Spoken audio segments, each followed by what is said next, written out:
Okay, let me try again. Okay, cool. I reloaded it. It should come up. I think I'm live now. I should get a notification. Yep. Here's an example of one of the parallel commons. So I'll show you one of the parallel commons.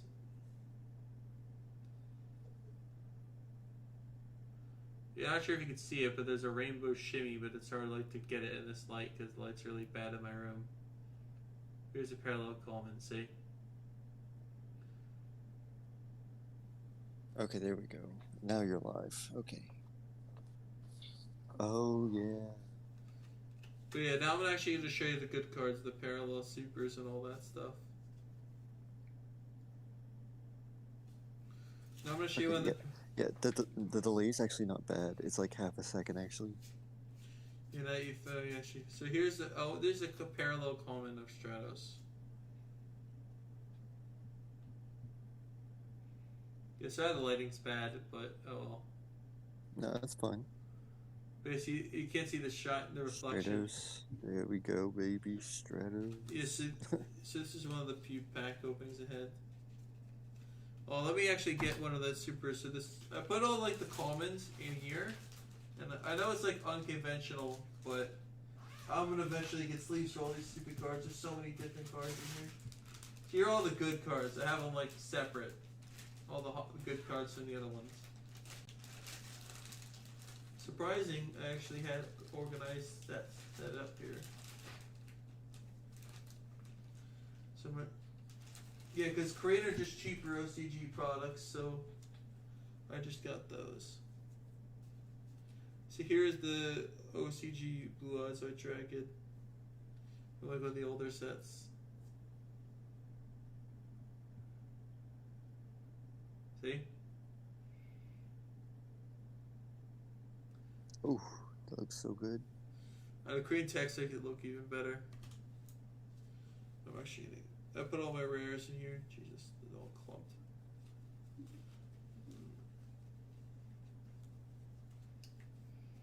Yeah, I'm just trying to scroll through everything, see if I have it. Here's the trap hole. I'm not sure if you've seen this. I know it looked bad in the last stream, so. I'm not sure if it's the same as ours, but it looks like that. Looks so good, dude. Yeah. Okay, I'm gonna try getting to the other stuff. Oh, yeah, now I got the notification. Yeah, thanks. Twitch, YouTube. I mean, look at Catholic Guardian as a super rare. Look at that.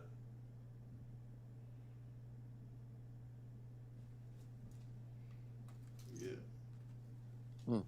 Look at that. Yeah, now I'm gonna get to the good stuff. I'm actually gonna get to the good stuff if I could find it. Yeah, I have 2 engages, by the way. Get the card stock. It's just so much better over there. Yeah, I'm trying to get through my Ghost of the Pack stuff. This is my English stuff in here. Next to my Korean stuff. Alright, so here's my Z Metal Tank.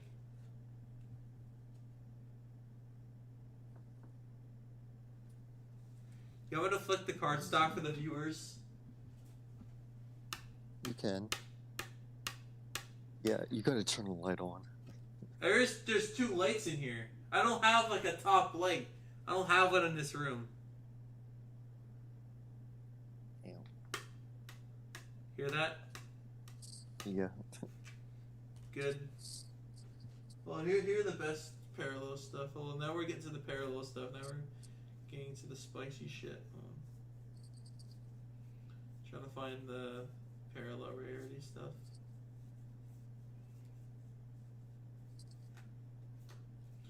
I'm trying to find the parallel rare stuff. Give me a second. The parallel super rares I had in my one box. Trying to see if it's in here. Oh, this is my old other shit too. It's mixed in. Oh, come on. I still haven't gotten Dawn of Majesty. Yeah. Wait, if that you still haven't gotten your thing? Yeah, because whenever I went over there, they hadn't gotten it in stock, and I just never went back. That seems like a personal problem. Yeah, and I can't go now because half of the city doesn't have power. I bet, look at that. Fingertops. I bet Simo was looking for this card. Oh man, Dino Wrestler. Is that Prankertops? Is that Prankertops? Yeah. Is that the good one? The good hollow? One of the better hollows. Dude, where's my other hollow? That's the good one. I'm trying to find my that's the best rarity. Let's go. Look at the Link monsters. Look how much the OCG had. Look at that. Look how cool that looks. Like the stock, the color, the rich color of that. I can open. Yeah, it could be better. No, let me open the window. Let me open my 2 windows too. Give me a second. Yeah, open those Let me actually blinds. open the window and get natural light in here too. Let's see if that helps.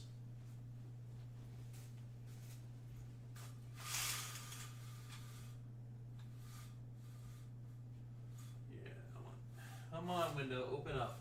Open up, window. Thanks. Try to open all the windows and see if that helps bring in some light in here.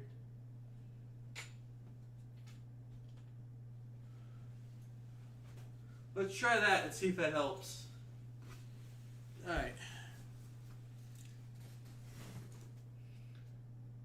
Did that increase the light a little bit? Yeah, it did. Now let's see if it shows up. On focus, camera, focus, please. Oh, no, it's still kind of dark, but... I can Charlie, let me fix the camera settings. Let me see if that helps. Fix the camera settings. Properties. Oh, that's why.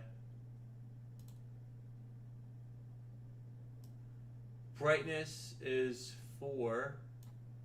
Should I turn that up?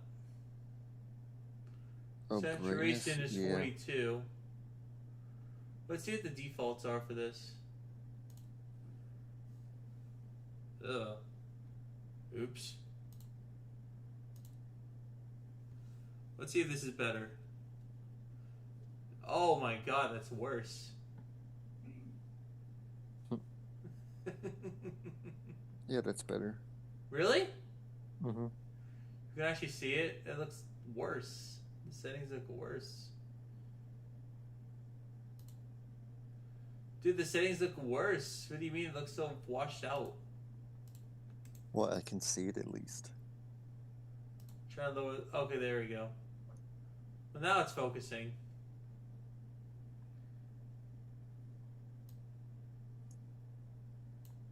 There we go.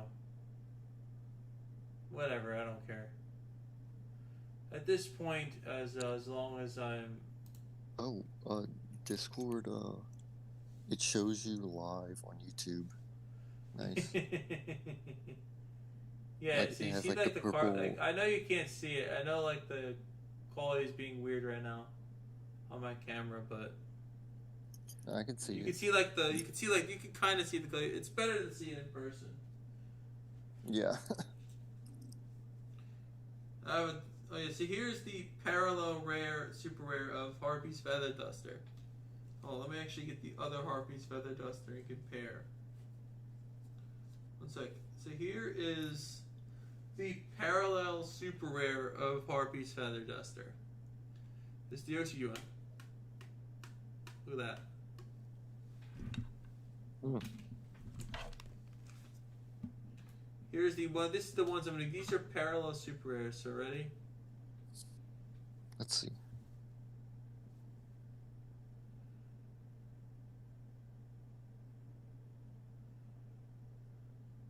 Okay, Harpies. Yeah, you don't have to flick them. You're giving me anxiety flicking them. If you look at it like naturally, you'll see like a line going through it, but I don't think you'd see the line on the camera. Well, you could see like the shimmy going across the thing, you know, the line going. Yeah. I can't see it, but you can. The camera doesn't pick it up for some reason. Oh, it's picking up. Oh, there it is. There we go. A little Looks bit. good. And now look at the other. Smooth and glossy. Now look at the normal rarity. Looks like shit. In comparison, right? Which you think looks better, this or this? The first one. Exactly. Why don't they just make all cards like that? Yeah, they should. Honestly, I agree. Trying to find a way. So, by the way, I have two versions of this card. I have two versions of this.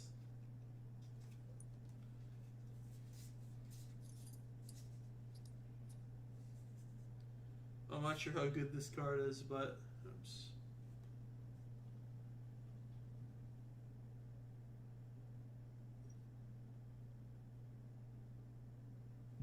Yeah. Wait, what card is that? Let me zoom it in and try to focus it. Is that Cyber Dragon? Yeah, something like that. Called by the Grave. Called by the Grave, dude. It's much better than the other camera, that's for sure. Kind of. Yeah, but all like my... I'm getting a prismatic set soon, so you're going to be seeing that in a little bit.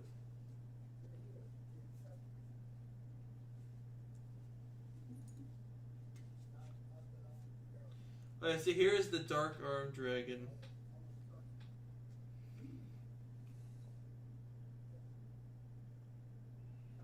Better than our Dark Arm Dragon that we got.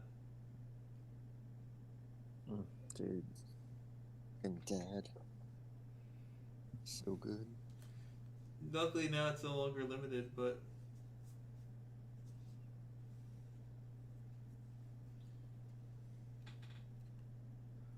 Yeah, I think it's at 3. that thing. Parallel Super. What is that?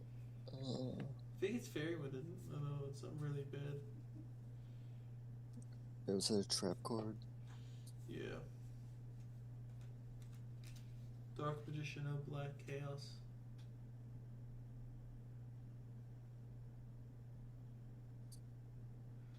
Got the lighting, stupid lighting. There we go. Such a good card.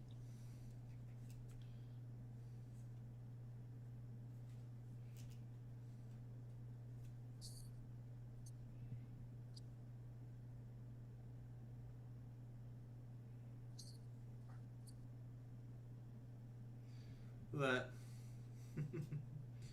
Yeah. Is that a skyscraper? Yeah, so it's one of those brain control. This was recently released in Duel Links too, which is kind of funny. Is it? Yeah, it just got released in the recent box. Guess what the best Future Fusion is? My Future Fusion. That. Best Future Fusion ever. Future Fusion, dude. Mm. Yeah, I got that too. Wish I could reprint. Future Fusion, Quintet Magician, Exodia. Dude, I just have an idea. Quintet Magician Exodia, dude. Advanced Ritual Art into Dark Magician with the 4 Exodia pieces and like a Satan is which of the Black Forest a spellcaster? No, it's Exodia Incarnate. No, Witch of the Black Forest. Quintet Magician, Exodia Incarnate. Yeah. Or like any. That way you get a 4,000 attack beater. Guess what I have? Engage, baby. I have 2 of these, by the way. I have 2 of these motherfuckers. Okay, let's see. Oh my god, the lighting is terrible in my room. I freaking hate this. Cursed. Damn, look at that. Yeah, I can barely see it. Yeah, but you get the point. It's engage. You don't have to see it. It's engage. I got Swap Frog. Max C. Max C. Okay, Max G in Korean. This is Max C. Yeah, the Korean names are weird. It's like Max G. Yeah, actually usable in Korea. Really? Yeah, they don't have any forbidden cards. They're all at 1. Oh, I think. Well, in Japanese it's unlimited, so. I have 2 versions of impermanence. Oh, hey, here's the other shitty pranker tops. Want this one? Oh, I'm good. I have 2 freaking pranker tops. That one's just the best one, right? Still looks good though.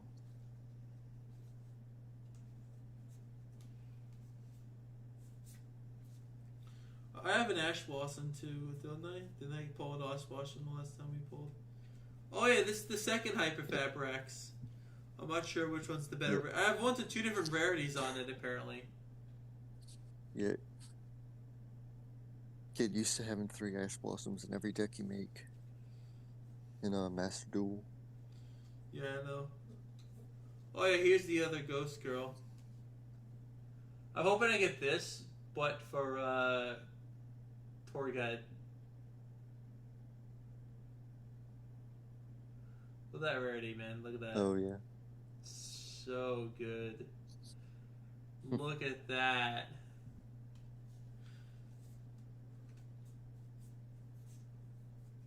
Well, at least it's better than the other camera. Yeah, the other greeny piece of junk. I gave that shit away to Bitland. It was so bad. And there's some English cards I had from Ghost of the Past in here. You know, this card needs to come Duel Links to 3, bro, so we just OTK people. Wait, which card? Anti. There's only 1 and it's on U-Bill. It's only 1 on 1 character. You can only get us your soft limited to 1 because there's only 1 in existence. Oh. I have 2 different rarities of Crystal Hyper Fabrax. 2 different rarities of the card. Oh shit. Which ones? I'm not sure which one. That one is like weird looking foiling, and the other one's a different kind of foiling, which is just like regular shiny foiling. There's 2 different foils of it I have. If I put them both in... damn it, everything's falling down. The London Bridge is falling down. Oh shit, I'm gonna get copyrighted. Oh no, I'm so scared, dude. Well, good thing... oh yeah, I can share the 2 crystals. Get the 2 crystals real quick. Get the 2 crystals. Dude, the link boxes look so much better in Japan. They're like, in the OCG, they look so much, and they're not like sky blue and terrible. Yeah. It looks pretty bad over here. Here it looks like a washed out piece of shit. It's like somebody... Listen, last night, I'll tell you like an actual story. Like, this is like, keep in mind this is gonna be gross. So last night, I went to I ate olives, right? You know, the other one stuff with the feta cheese or whatever. Dude, I kid you not, 10 minutes after I ate them, I peed out of my ass. It was that bad. I got so stupid sick from those. Bro, I don't know what they put in them, but I almost died. Jeez. Dude, I don't know what the heck happened with those. I don't know if they were bad or if the cheese was bad. Yeah, it sounds like they were bad. I know, but I bought them at the farmer's market. That's the thing. That's my problem. I like olives, so I don't care how bad they are. Like every time I have olives, this happens to me. Man, you might have some reaction to them. Well, they have the green ones. Yeah, I think it must have been just the olives and the cheese. I think if I have the olives, it just shits out olives. You know, like normal. But keep on. I'm eating like a whole thing of them. Like I ate like 2 whole things of them. But naturally, that's gonna happen. But I didn't expect it to come out so fast that when I bought it, I was like, bro, are you okay? But here's the other 2 hyper fabrics. See this one? See one? This is the regular foiling. See that? Mm-hmm. And here's the other one. Which one's the more value here? Let's see. There's that one. And then. See, I was like, I think it's the second one, huh? you see, there's two. Wait, this errata?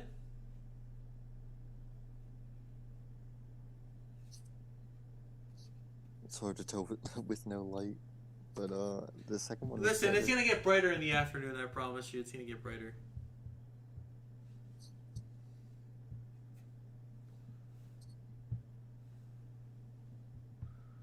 Maybe if I just move the camera, I can't move the camera. Hold them up side by side.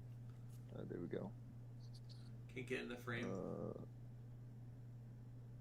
Trying to get in the frame here. Hold on. Trying to. It's like hard to get this. No, let me just move it a little bit. Just flatten the camera a bit here. Is it the one on your right? Just, Dude, they look the same. Yeah, like look at the hollow on this. I'm trying to move it. Okay. Okay, see this hollow? That's the normal one. And you see this hollow, which is kind of like, see the little prizzy side of it. There's like the See how the hollow's like has ridges in it, like a ridge potato chip. You see that? Mm-hmm. I'm sure you can see it. See how it's like frizzy, and this one's just like flat in the hollow. See that? See how flat that is? Just like flat. Oh yeah. It has the ridges in the middle. Those are two different rarities. I think this one was worth a lot more. I checked on the Korean website. They actually have the pictures there. The Korean cards are actually worth half. So if you're a Japanese player and you're looking for a maxi, I have one. Maxis go for a lot of money. Yeah, dude, it's such a good card. I can't wait till Friday. I'm actually going to be opening tomorrow after work. I'll open my. Because there's a state of emergency right now, but apparently What's going on? Apparently the floods flooded the highways. Apparently. Oh yeah, from the storm was in. Yeah, but the thing is, they were expecting me to go to work. I'm still expected to go there. It's like, what the fuck am I supposed to do if I couldn't find a ride? I mean, I know Uber ain't gonna be taking me, bro. I know Lyft ain't gonna be doing shit right now, so. I don't have no ride. I know in a state of emergency, I know Lyft ain't going to be doing any rides, right? Yeah, they don't. So I'm pretty much stuck, man. So if I'm still in the state of emergency tomorrow, I might have to stay home tomorrow too. Stupid. I'm really mad because, see, I get paid today. I get paid on Friday, and because I was out today, I'm going to earn less money. And it's frustrating because I was literally going to ask the dude about my bounty today, and now I can't ask him because God decided to be a piece of shit and do this to me. Yeah, I got you. Yeah, so I can't do it. So yeah, I'm going to go back to this real quick. I was streaming. What was I streaming? Me playing this shitty game. The one thing bad about you should get your practice in on Dueling Book or Edo Pro. AI's gonna be doing everything for me, so it sounds like it's a big deal or anything. Yeah, but you gotta learn. You gotta learn. I mean, I can. Oh, you know what I can play? I can play. You gotta learn 6,000 cards. I know what I can play. Duelist Links of Evolution, Legacy of the Duelist. Dude, I'd be down to watch that. Alright, I'm playing it. Can I change the title of the game or no? I don't know. I think I can. Hold on. No, I can't. Oh well, whatever. We'll just keep it as this. I don't give a shit. I don't know what deck I'm gonna make. Oh wait, it ain't on stream. What the heck? Okay, play game. There you go. Hopefully, flower card. Okay, hold on. Wait, there it is. Oh wait, what the heck's the game? Add window capture. All right, evolution. Okay. Do you know what kind of deck you're planning? I'm making plans. Oh. There You see the game? Yeah, I see it. I did plan to do ILs of this, so How many cars you have? I don't know how to get them, so I'm just doing this. What should I do first? Let's see. I did a little bit of GX already, but I need to finish 5Ds. I did the first two. Yeah, do that one. oh, just 3. Story deck, dude. Gotta play the story. Last Second. Word from Another Planet. Such a good card, man. Can we play this game together? We can. Alright, I guess you... Yeah. Honestly, my one complaint about this game is there's no like button to toggle like effects. You have to hold down backspace if you want to skip effects.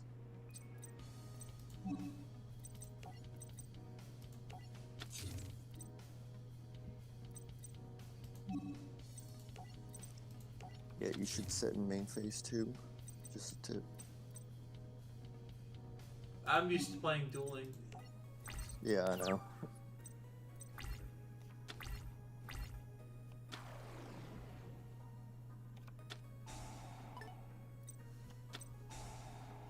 Jesus.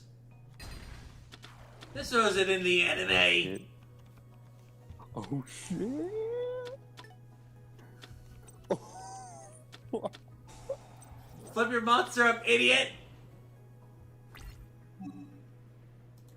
Dude, get owned. Dude, yeah, it's still one of my best decks in Duel Links right there. The OTK I guess that's with, that's a good, yeah. It's with dark pendant or whatever, black pendant.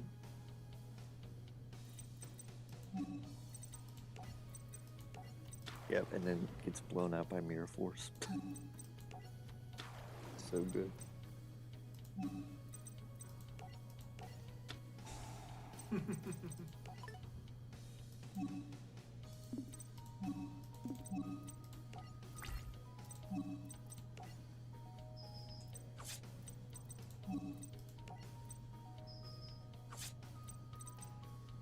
How do I get this badge? Oh, you'll get it eventually. It's just you do enough damage. It's pretty easy to get.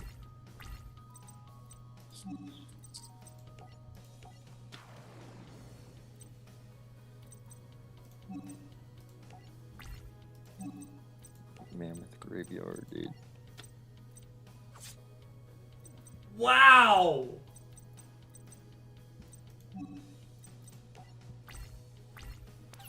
Oh man. He's walling up. Oh, Forest, dude. Holy.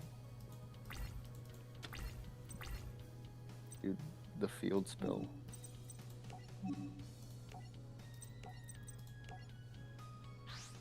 Oh, there you go.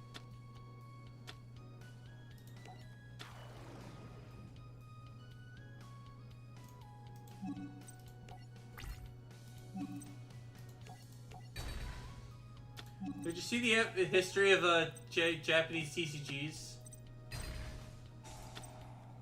Is that a series on YouTube or Yes. I want to watch it. I want to watch it watch it together after stream. something? Yeah, we could do it later. I mean, I don't have power, so. 15G. Alright. Alright, we're doing the big one, boys.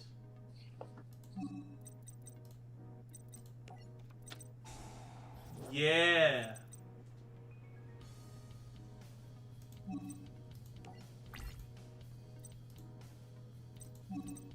Attack! Gaia the Fierce Knight!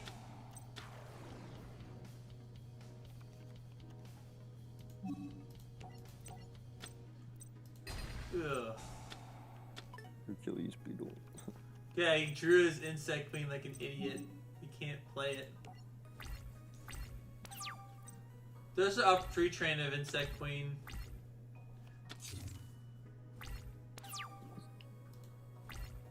Alright, give him Burning Land, baby. Bop!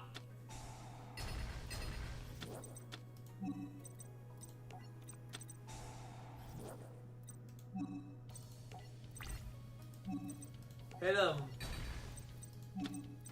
Hit him. Damn it! Still off by 100. Oh, another cocoon. This reminds me of some old Duel Links. Final Flame.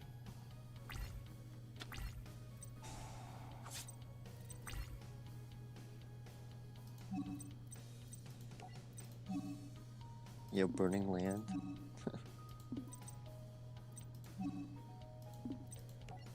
Oh, there we go. Battle. Yeah, you can't, I hate how you can't, like, cancel effects if you've already, like, decided yes or no. Like, you can't go back on a summon. Yeah. Luckily, Rush Duels are coming out.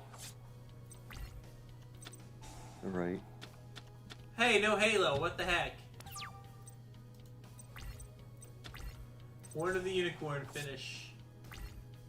Graceful Charity. He pitched a Graceful Hello. Charity. Yeah, I don't really get these opponents sometimes. What's up?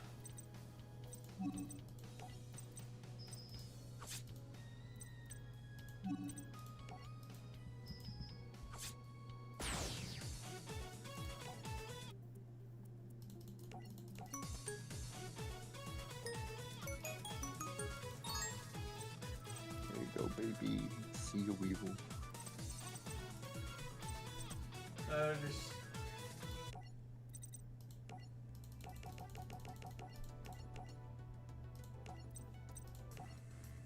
Yeah, hit enter. Yeah, I'm too lazy, just gonna scroll and mouse to it.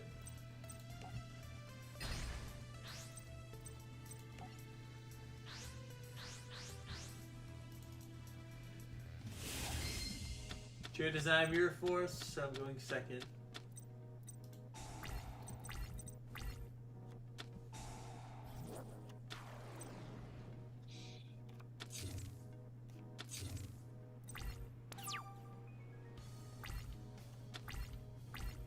Fusion conscription.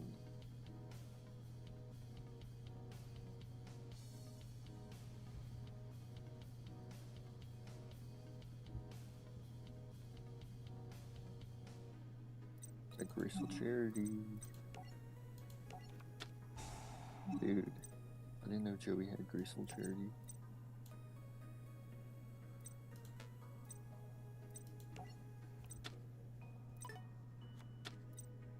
Oh!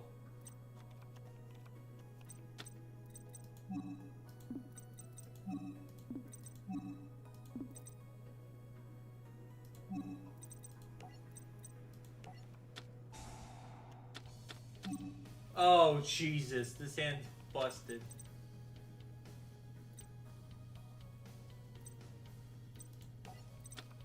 This hand is busted! Oh my god, dude, you drew two? Oh my god.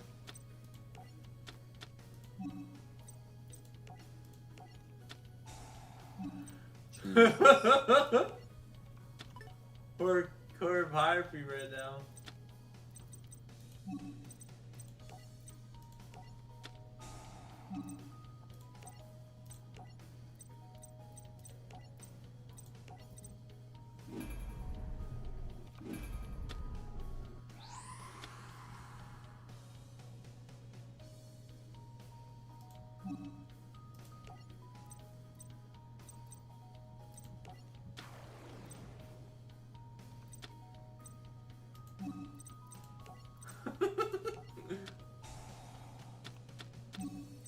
Oh!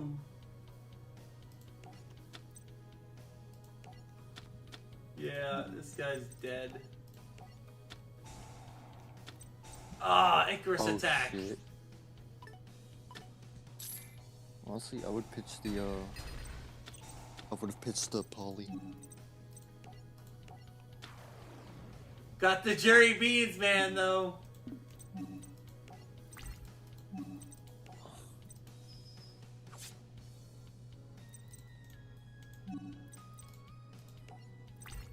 They got unlucky with that Icarus attack.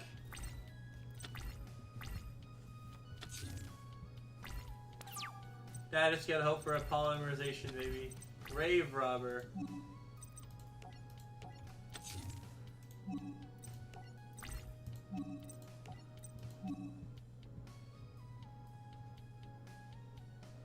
Your Grave Robber sucks. Such a bad card. Why can't attack? Oh, gotta select the target. That isn't working. I play like I do when I used to play Yu-Gi-Oh! Give me a monster, dude. Time Wizard! Go on, baby. Heads! Damn it! No! Oh my god, you did not.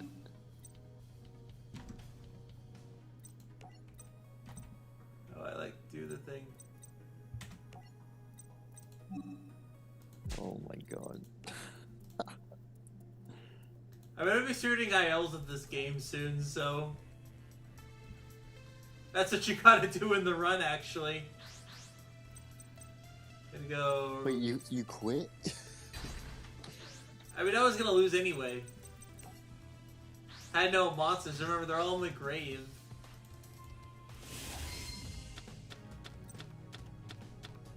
Oh! Well, That- we're going second at least, so. Yeah, it's good.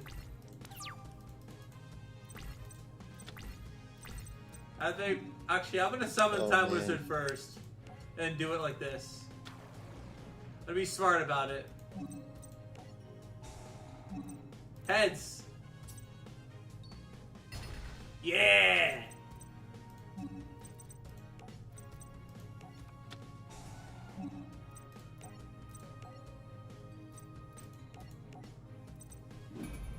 Oh yeah.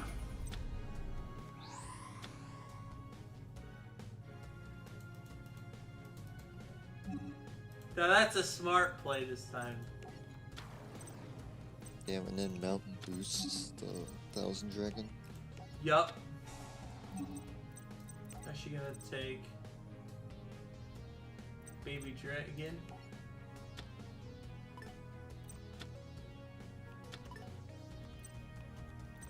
Gonna go to battle.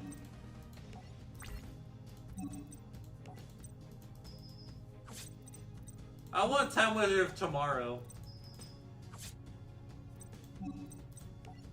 But just What better does Time that Wizard. do? Look up the dinosaur deck from Did you see that video MBT made? Of dinosaurs. Oh! I'm Simo, but better. I'm better Simo, dude. Oh man, pot. It did Polly. Polarization.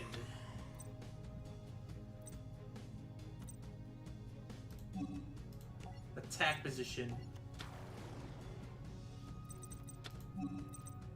Summon Battle Ox. I mean, X-Raider, rather.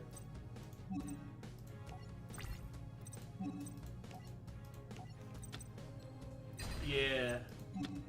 Get crushed. Easy.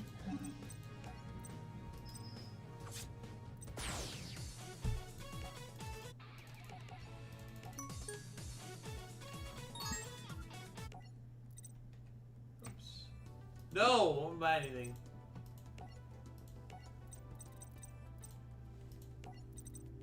Attack from the deep. Yep. So by the way, so you're going to use the story decks to do runs, or you can also use unrestricted decks. Where you can just draw Yeah. Exodia the entire time. It's pretty boring. I'm gonna take paper. Epic rock by mistake.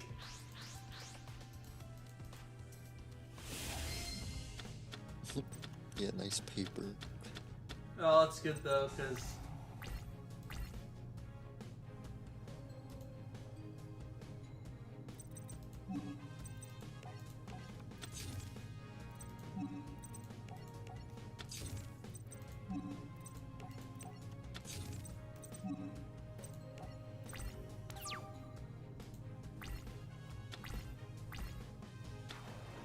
shark, baby.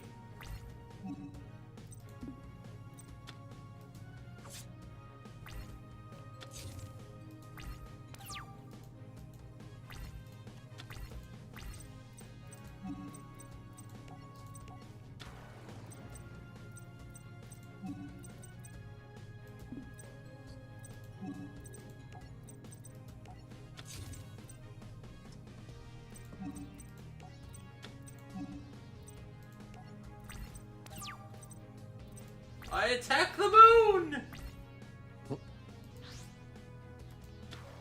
Icarus attack.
Oh.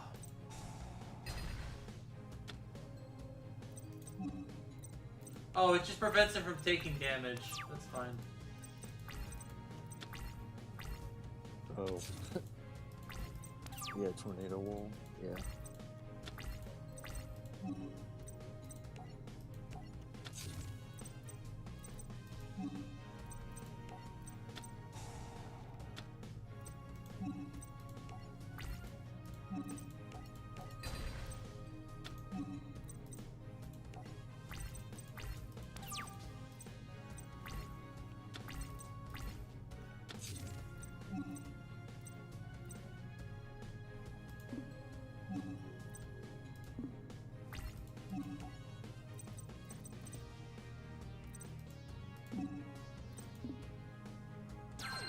One.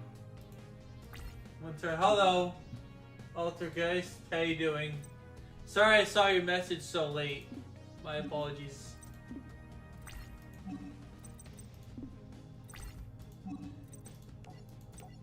How you doing today, Altergeist? How long was this message being there? Feel bad for not saying hi earlier.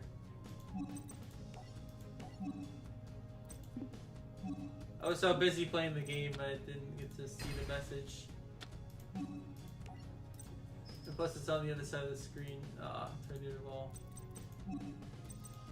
Wait, did it just not do damage to him? Oh, are you kidding me? I have to like get rid of Ubi somehow. Just do whatever, just do this. Hello. Alright, just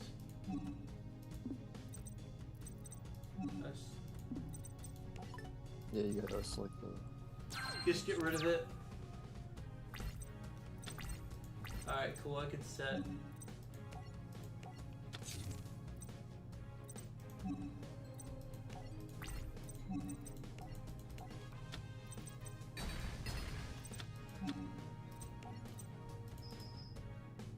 No battle damage.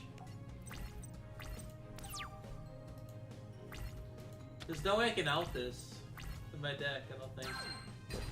I mean, there should be if it's a story deck.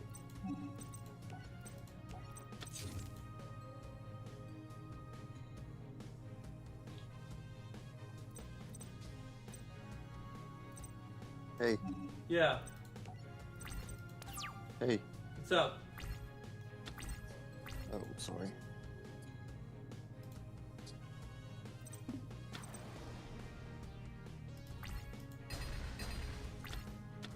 What happened? Oh, we killed him. Okay, there we go. Field spell.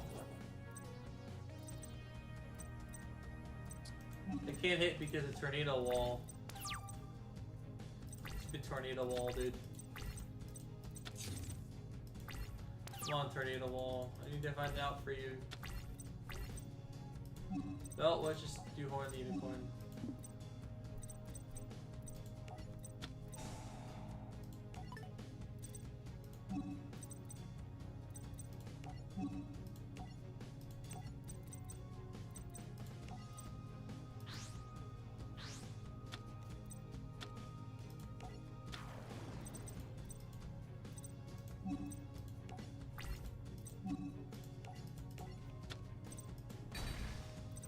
We're actually running out of water monsters, Mako. Can't do this forever.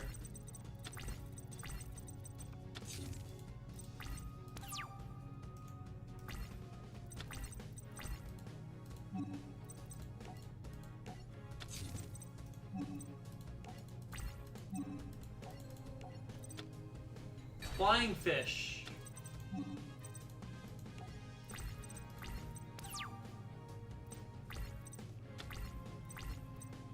There's nothing left.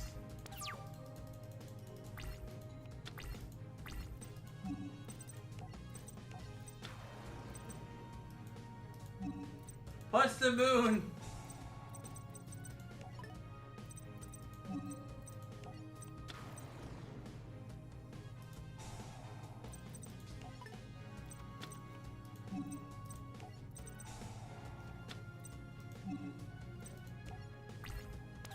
Just keep doing this over and over again.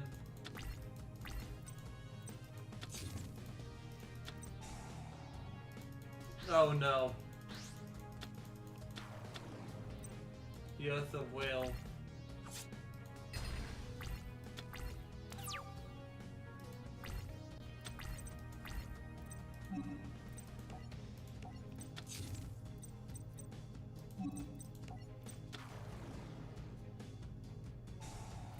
Back to the hand you go.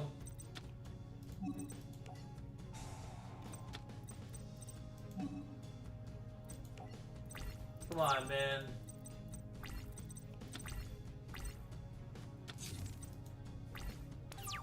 Oh.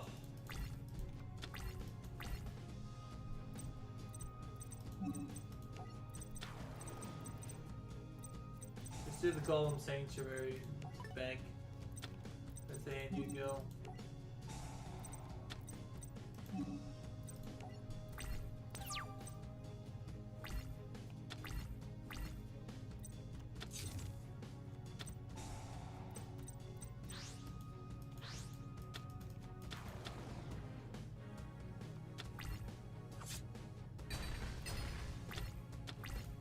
This duel is so long.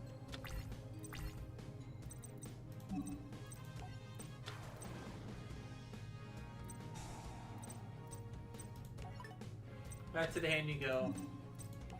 Hopefully I'm playing this right. I don't know, man. That's what I'm trying to find out. I don't know what's in my deck, so I have to sort of wait.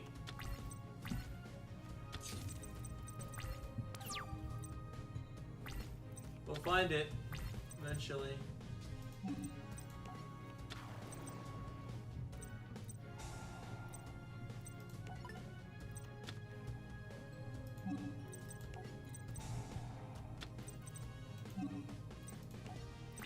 Hopefully we can find it soon.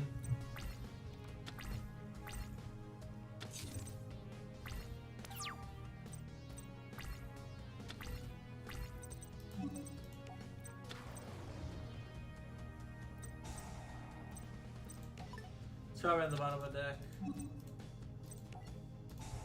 Well.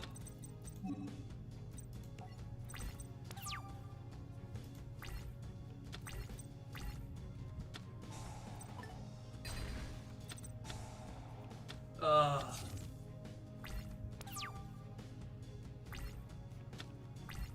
I have an idea. Well, I just won.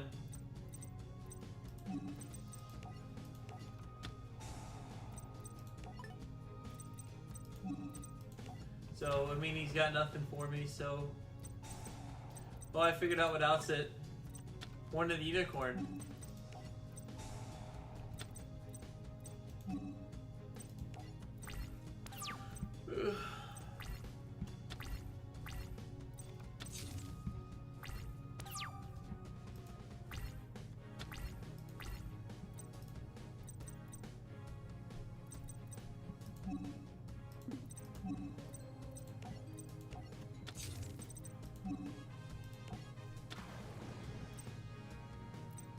In case there is an out to it, I do want to set up my field in a way that I have enough and a balance to it. I just need enough points, 1200, 800. I think Horn Dip should be enough. Come on, baby.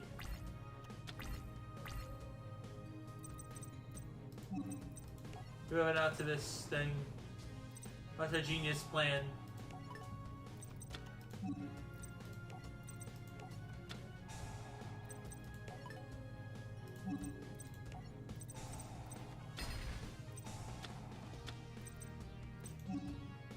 I am a genius, dude.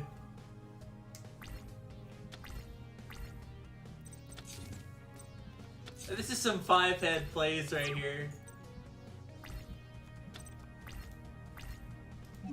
This is 5-head. 5-head, dude. Get back to the hand, buddy. I'll never run up cards. Activate the effect. Return it to my deck. This is the anti-milling strategy. This is the card that outs it, dude. It's in my deck. Boom. Give me... Flip summon. Activate. Back to the hand. Activate the effect. Equip. Activate the effect.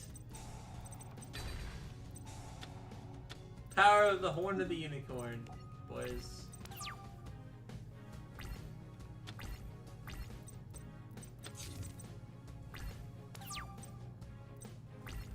Draw. I found the card that outs it. Kind of unconventional, but it's a way nonetheless, so...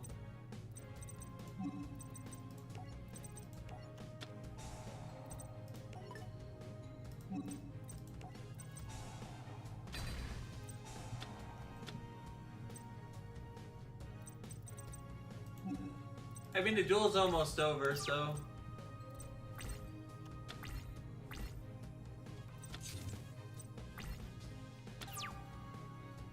He discarded the card.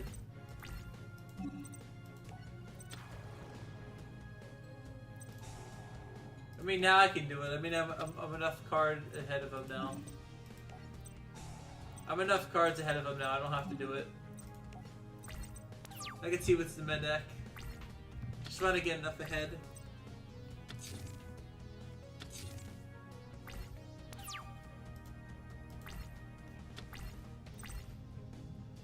Attack the moon.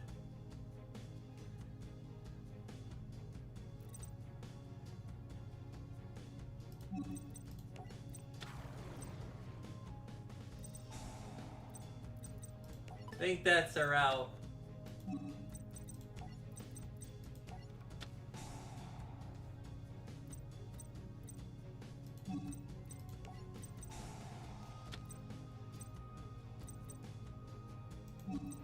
I think that's right. Attack the moon, dude.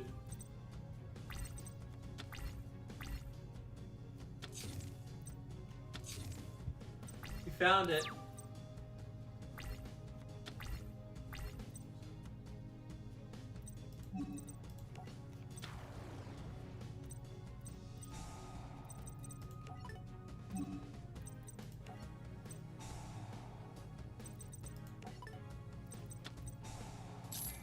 Wow.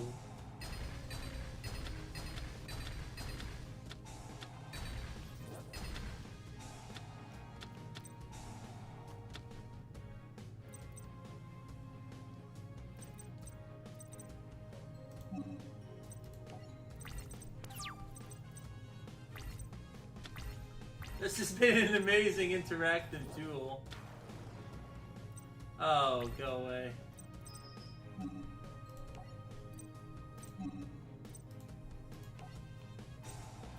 Toribo.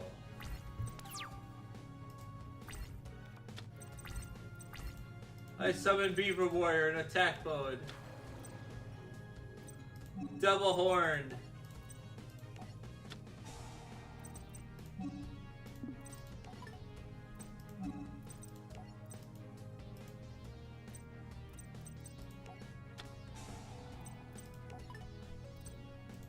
Battle. See?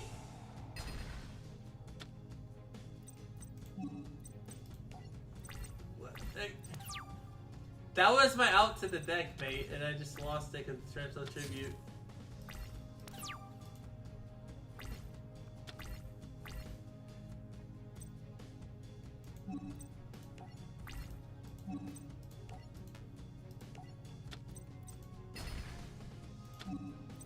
Beaver Warrior's the best. Get him!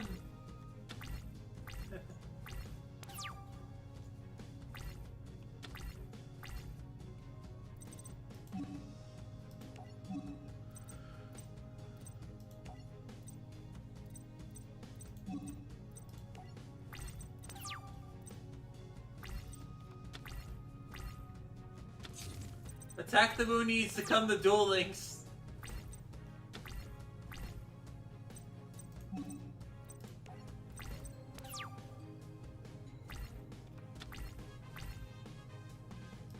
Tribute. Amphibian Beast.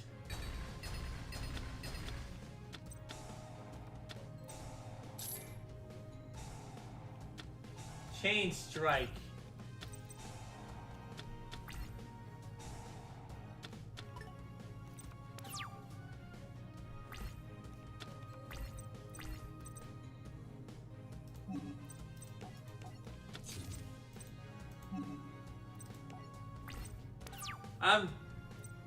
There are 40 parallel universes ahead of you.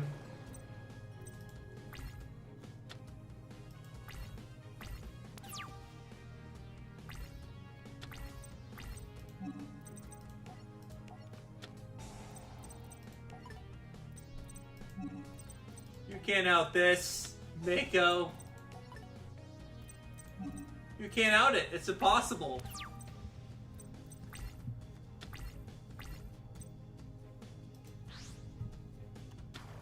Ha ha ha ha ha. You can't out this. It's impossible. End phase.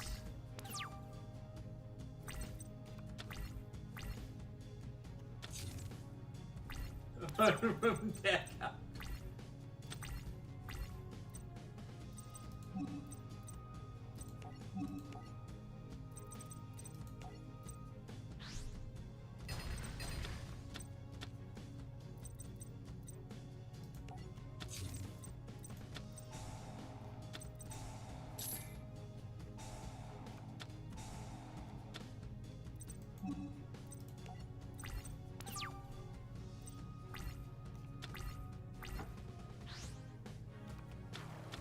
Amphibian Beast.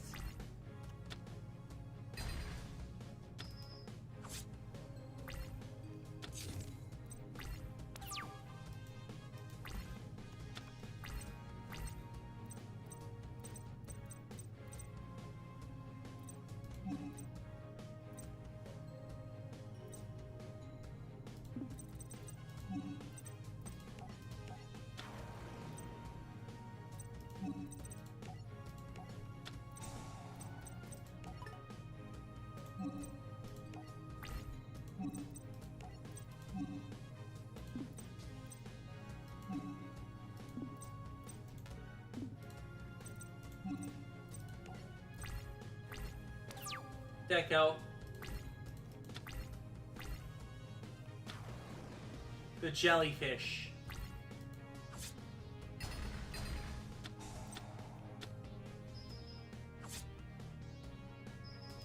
Yes, I won.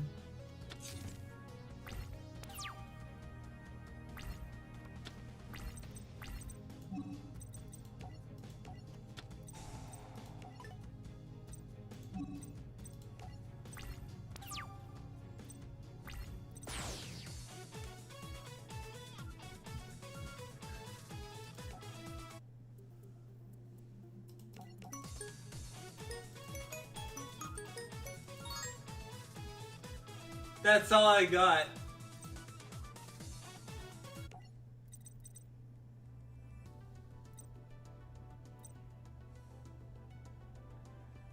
Yeah, that's what I got out of that.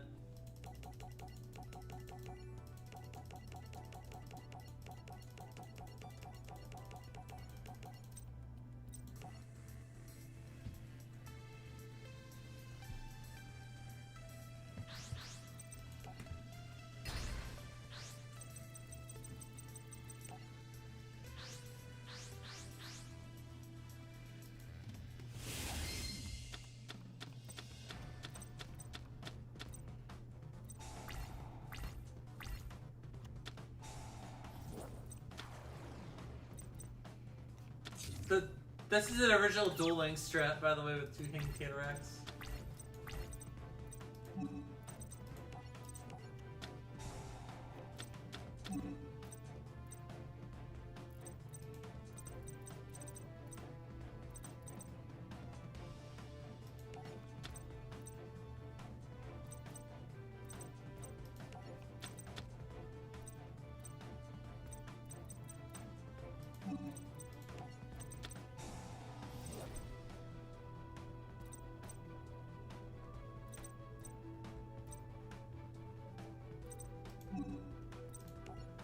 I might actually lose here.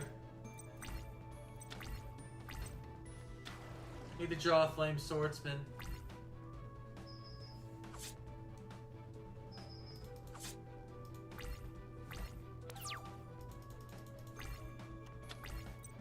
Sogan.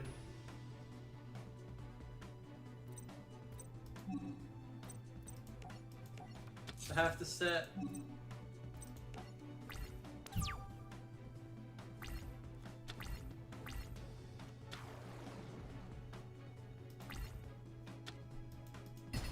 Yeah, I'm dead.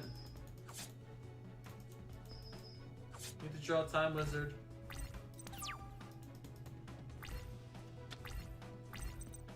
Didn't draw it.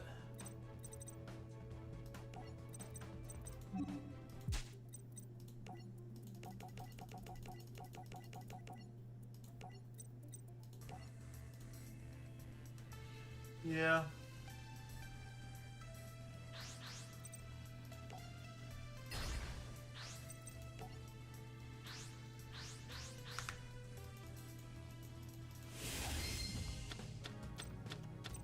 Much better hand, jeez.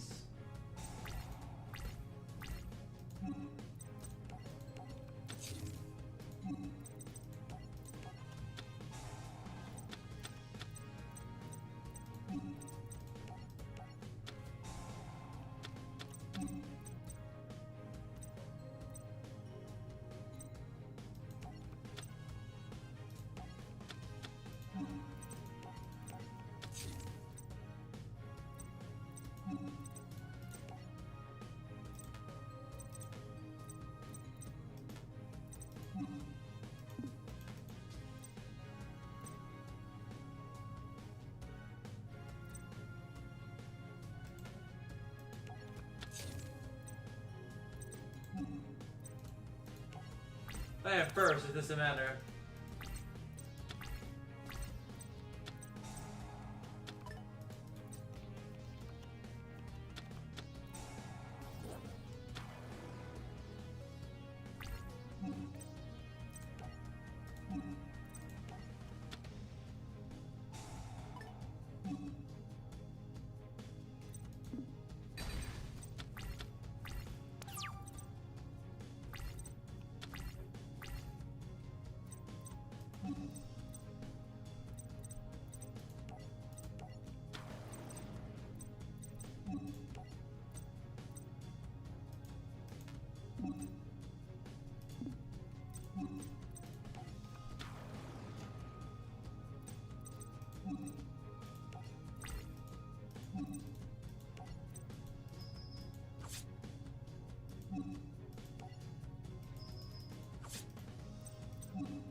Activate Soul Exchange.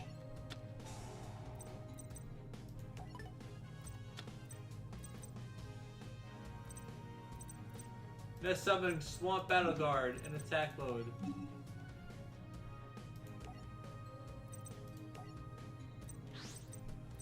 Oh. Hit the field, Swamp.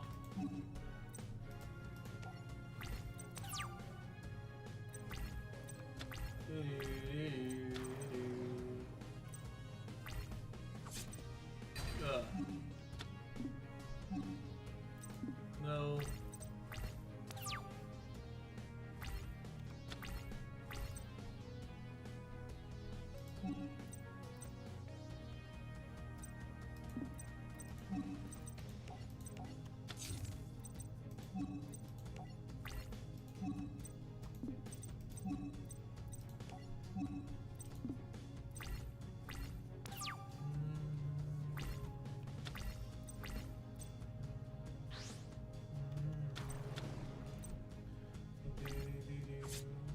Oh man!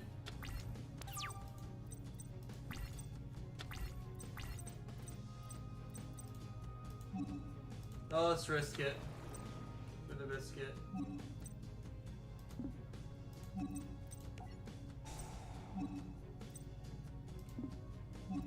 Heads, shreds. Yeah.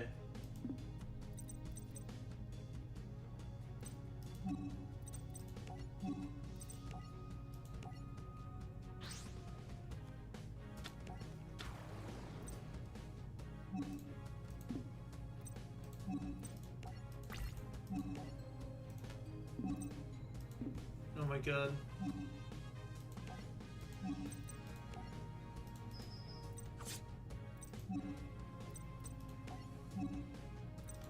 Dude, what's this thing? I'm working.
Let's go! The ultimate combo.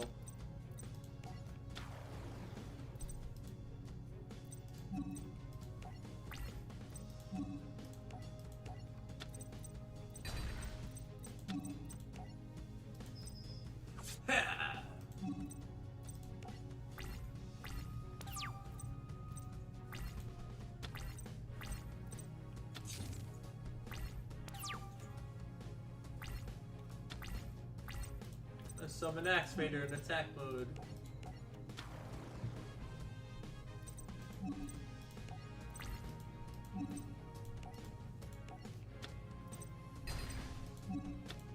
Direct.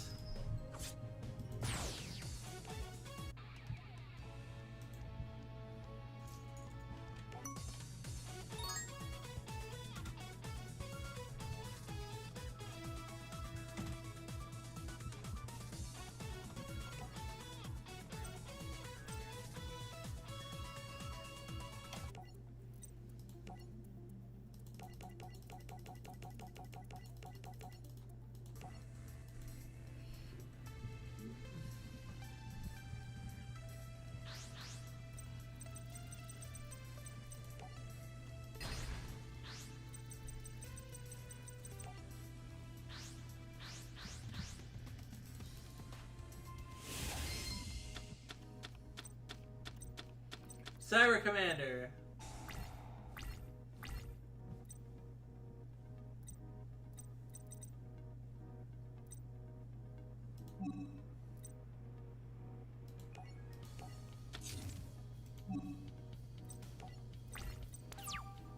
Earn change. Lady of Faith.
What's going on with the stream?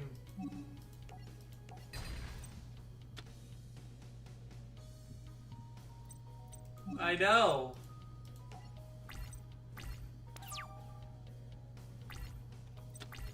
That's what I'm saying about Twitch, man.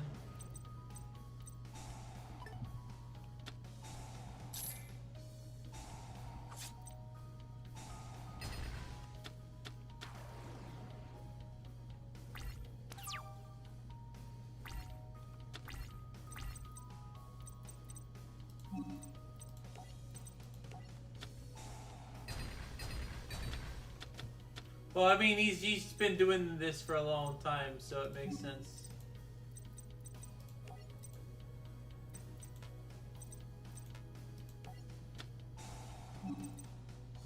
Roman Skull. Acquisition. Remember, he has a following on Twitch, so everyone knows who he is. And Dr. Disrespect probably put in some word for him.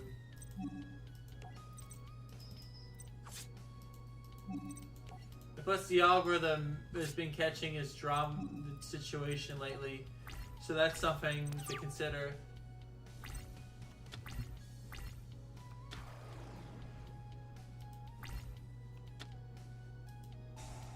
You dirty.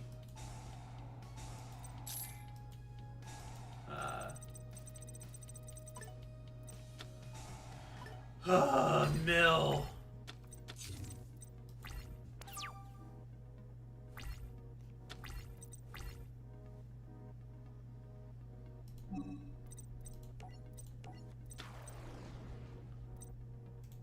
Can't Robin Goblin if you're not in the hand. Ugh.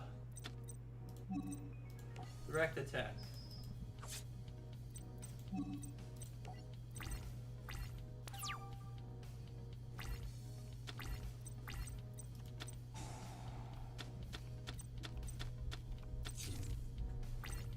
Come on, don't be abandoning your bug.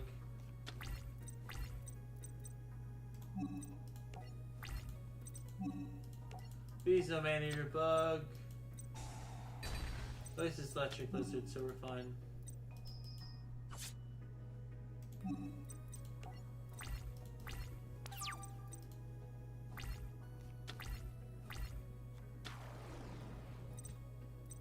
No! Curses.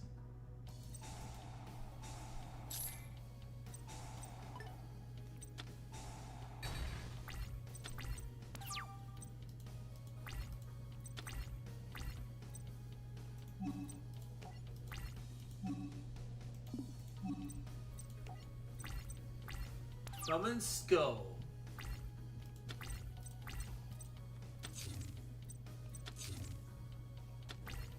Done. Yeah.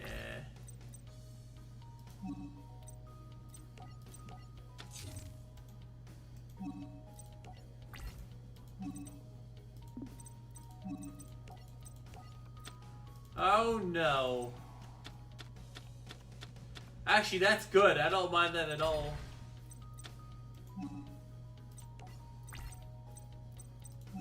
I actually get to use my main base too. What a god.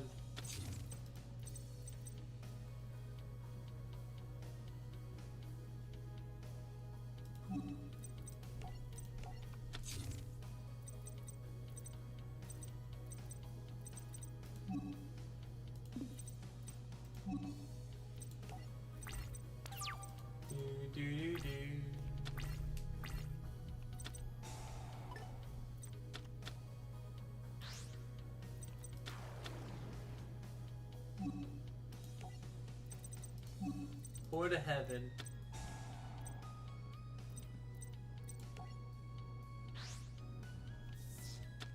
Oh. Yes, please. Air Force.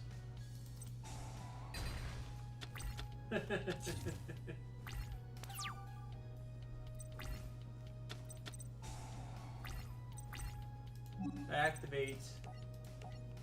Solar charge.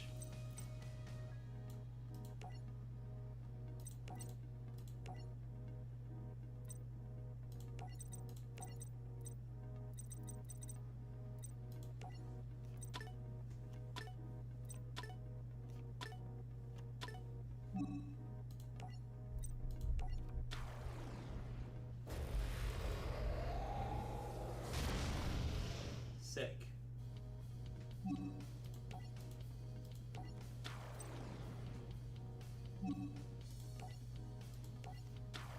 Summon Skull. Cyber Commander.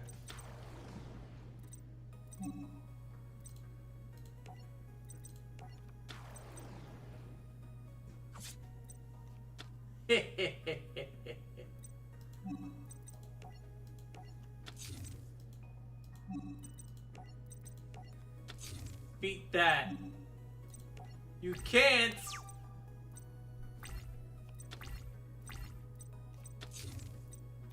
It's over.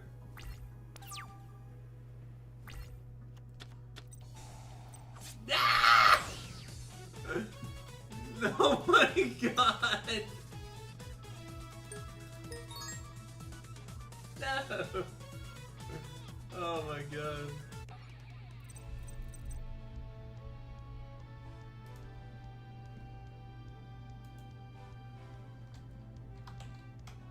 Wait, what's the recommended look like?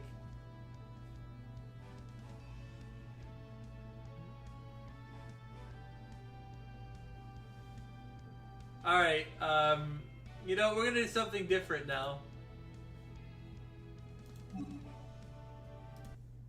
We're gonna do something different. Alright, so let's look for...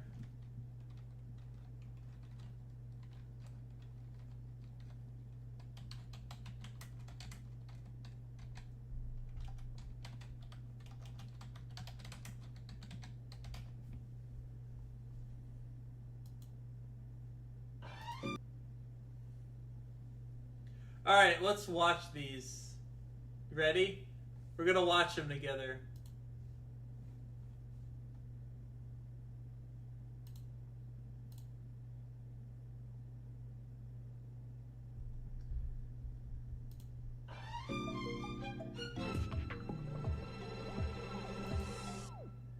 In September 1996, manga artist Takahashi Kazuki published the first chapter of his newest manga, Yu-Gi-Oh! In Weekly Shonen Jump magazine. Oh, wait, let me just rewind it.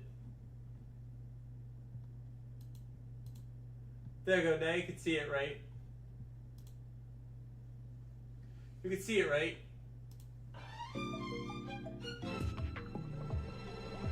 Yeah, this is good.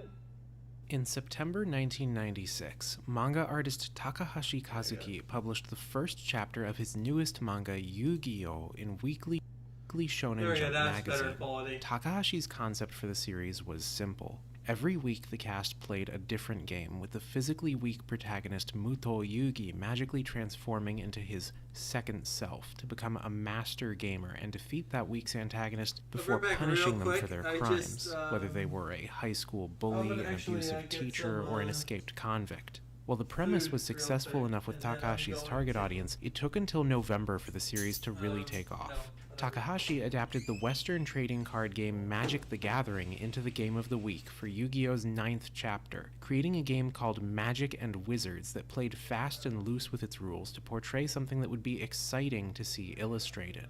Magic and Wizards was a fairly simple game, scaled up to a level that would be engaging for Shonen Jump's young target audience. Rather than the 20 life of Magic, both players began with 2,000 life points, and monsters had attack and defense power on a similar 1,000-point scale. The core of the game was the turn-to-turn point exchanges between monsters. Instead of having tapped and untapped positions, monsters could be in attack or defense mode. If two attack mode monsters battled, the difference in attack points was subtracted from the losing player's life points, and the defeated monster was destroyed. A defense mode monster with less defense than the attacker would still be destroyed, but its owner would take no damage to their LP, and if the defense mode monster had higher defense than the That's in attacker's Kiwis, attack, dude. the attacking player would take the difference in points as damage, but their monster would survive on the field. Each player supported their monster cards with magic cards that enhanced their strength, like Giant Growth and Dark Energy, and could be set face down to play later, or on the opponent's turn rather than immediately. The Magic and Wizards concept gave Takahashi's manga a much-needed boost, with countless fans writing in to ask more about the game, leading Takahashi to incorporate Villain of the Week Kaiba Seto into the greater plot as Yugi's rival, and bring Magic and Wizards back both for the grand finale of the current arc, Death Tea, and as the focal game for an entire new arc, Duelist Kingdom. Duelist Kingdom introduced both field magic effects that could power up monsters of the right attribute, and trap cards that had to be set face down to use in response to the opponent's attack or card effect. These ideas showed considerable inspiration from the real-world TCG Monster Collection, and Takahashi used the opportunity to expand on his fictional game with cards like the defense-blocking Stop Defense and Alluring Eyeshadow, magic and trap destroyers like the Reaper of the Cards, D-Spell, and Harpy's Feather Duster, attack nullifiers, monsters created through fusing other monsters together, and cards that stole effects like Grave Robber and Doppelganger. He also clarified certain points, like how players would instantly lose if they didn't play any cards at all on their turn. And the more That should be the rule in any Yu-Gi-Oh! That should be the rule. That should be the rule, straight up. That should be the rule, man. Takahashi wrote, the more fans he got. Within a year, his publisher, Shueisha, was approached for merchandising deals with Bandai, Toei, and Amada, culminating in a 1998 Toei anime series featuring Neon Genesis Evangelion star Ogata Megumi as Yugi. Toei put Magic and Wizards front and center in this adaptation, reshuffling the order of events so that Kaiba would appear earlier along with Magic and Wizards, now rechristened Duel Monsters. While it still featured the M&W initials, Duel Monsters was played much more frequently in this anime series, with new antagonists introduced as minions of Kaiba coming after Yugi to play the game. Toei and their partner Bandai aggressively marketed the series with licensed merchandise, creating stickers, playing cards, posters, and most important of all, their very own trading card game, featuring a mix of cards from the manga and new ones created for the TV This should anime, honestly which, get more views than it admittedly, has early. wasn't very good. The card game didn't have all that much to do with the game played in the manga or the anime, having no life points and instead being a game about defeating each other's monsters until both players ran out of cards, and counting up the level stars of the monsters defeated to win the overall game. Like a lot of TCGs released in the wake of Pokemon's success, there was no organized play or tournament system in place, and this contributed to the way Bandai's game fizzled after only a few expansions. They treated these cards more as a collectible and expendable toy rather than a lifestyle game as Monster Collection and Pokemon had been, and its most important contribution was actually in how it established the infrastructure for card games to come.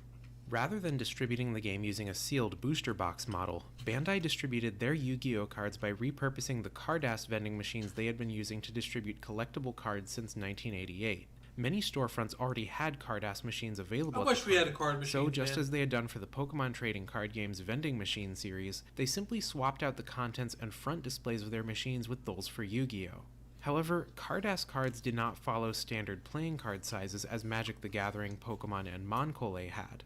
In order to fit through the standard card-ass slot rather than use a special jumbo card-ass like Pokemon, Bandai's Yu-Gi-Oh cards were cut much smaller, 59 by 86 millimeters, instead of the 63 by 88 millimeter size used for standard playing cards. Future properties that wanted to take advantage of the card-ass distribution model like Bandai's digital monster card game and Battle Spirits would also size their cards according to these dimensions, creating what many Western distributors call the Japanese size or mini size card standard.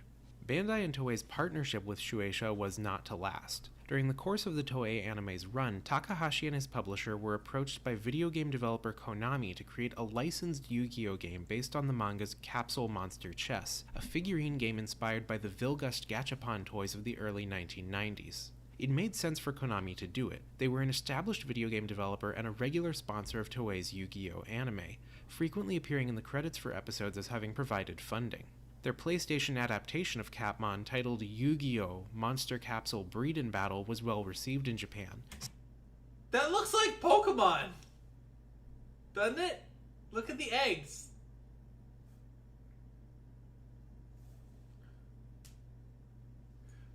Nice. Selling over 80,000 copies in its launch week according to Famitsu magazine, and over 255,000 units by the end of the year, becoming the 46th best-selling game of 1998 in Japan, right behind Tales of Phantasia and Banjo-Kazooie.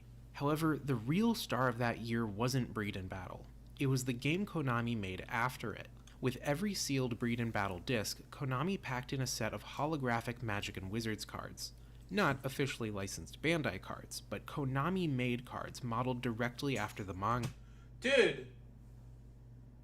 You see how, like, the stars are, like, 1, 2, 3, 4 for, like, you know, the normal tribute. And then as you get to, like, the 5, 6, 7, the stars change color. And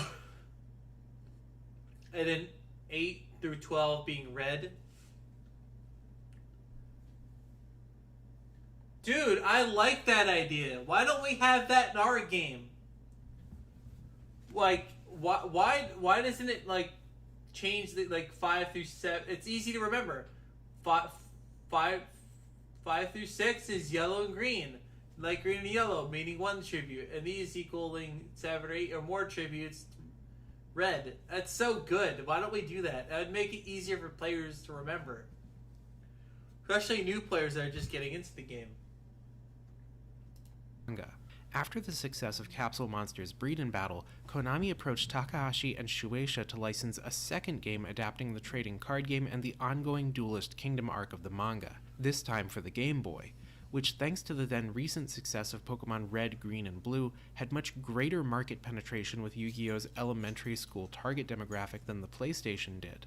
They called their adaptation Yu-Gi-Oh! Duel Monsters, and it opened 2 weeks before Christmas at number 1 with 683,948 units sold, beating out the launches of Crash Bandicoot 3, the Pokemon trading card game for Game Boy Color, Mario Party, and Atelier Ellie. By the end of the year, Yu-Gi-Oh! Duel Monsters was the 7th best-selling game of 1998 at 973,800 copies, outdoing The Legend of Zelda Ocarina of Time, Pokemon Stadium, and Xenogears, and coming in just behind Parasite Eve. At the end of 1999, it had sold over 1.5 million copies, putting it in the top 40 best-selling Game Boy games of all time. There was just one problem. Magic and Wizards kinda sucked. It was a game created to tell a story, not to be interesting to play. In Takahashi's initial rules, there was no resource system to manage as in Magic or Pokemon, or real sense of counterplay or deception as in Moncole. It was a game of just putting down the biggest beat stick you could, pumping it up with magic cards, and hoping they don't have mirror force, and it wasn't until very late in the Duelist Kingdom arc that a real sense of counterplay emerged, with cards like Grave Robber and Harpy's Feather Duster. The rules had some interesting concepts, like every monster having what Magic the Gathering would call trample, but without the monster illustrations to carry it, there wasn't much to the game that couldn't already be found in Magic or Pokemon. Think about what Kaiba does in the very first game he ever plays with Yugi. He pairs up Minotauros with Giant Growth to increase its attack by 20% and hack through all of Yugi's monsters. What does Yugi do in response? Does he come up with a spell that will negate Kaiba's? Does he find a way to remove Minotauros from the board or redirect its attacks? No, he top-decks the summoned Skull, which just so happens to be a bigger vanilla than Kaiba's monster. Shonen Jump's readership was very young and very excited about a game that was very boring, and we can't really blame them for that because they were 10 and also probably putting Ember, Flamethrower, and Fire Blast all on the same Charizard. Bro, I put Bubble, Water Gun, and Surf on my Blastoise as a kid, and it had Tail Whip. So yeah, that's what I did, because because to be fair, the game didn't show attack power, so as a kid, you just assume they all do the same thing, so you think Ember is better because it has more power points, right?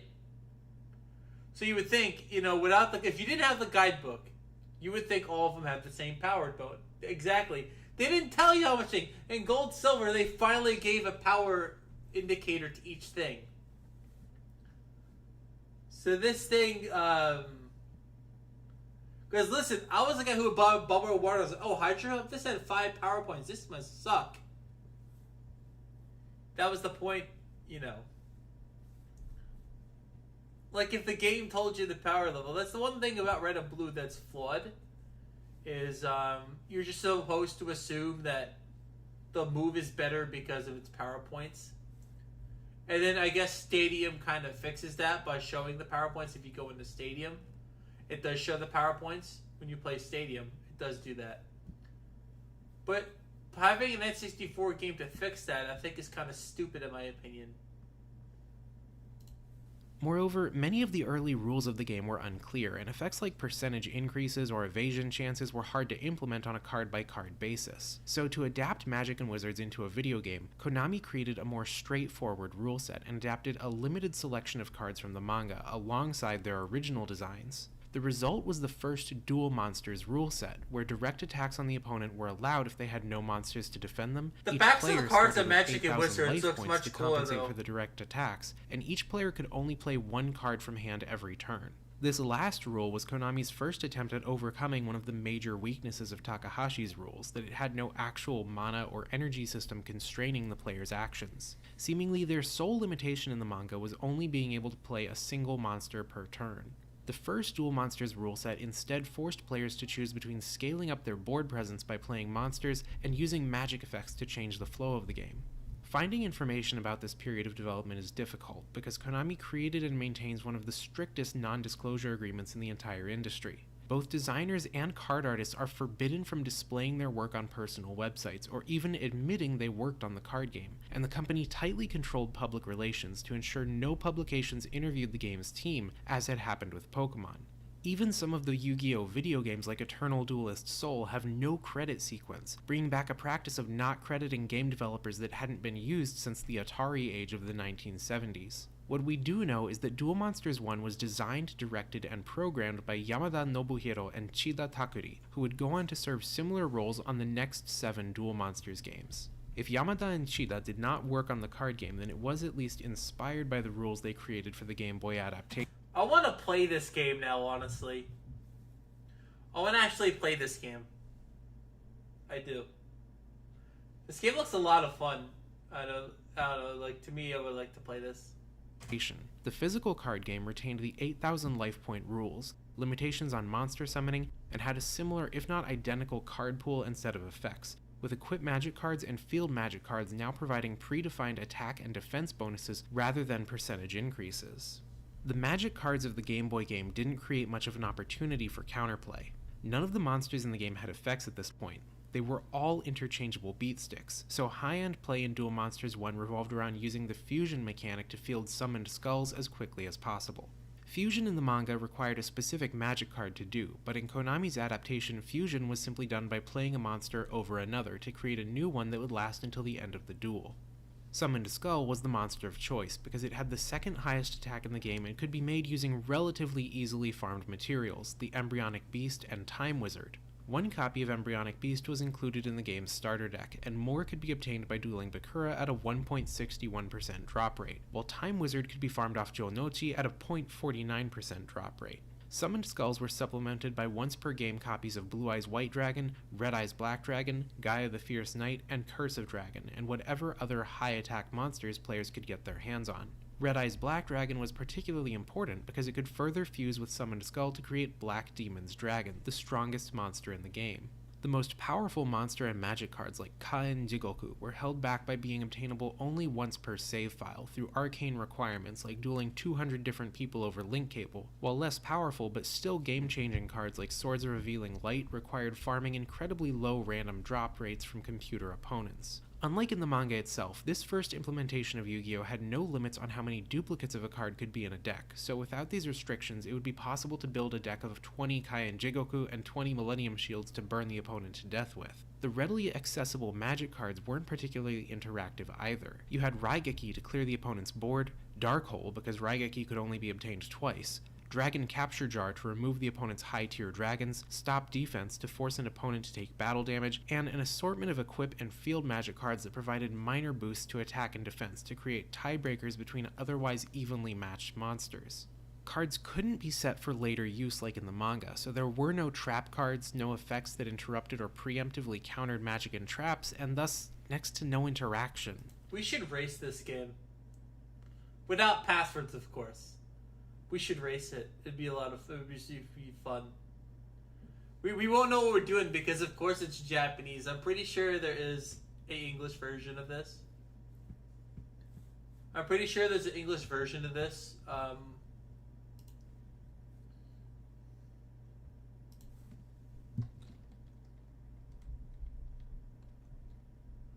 What is it called? What's the game called for this?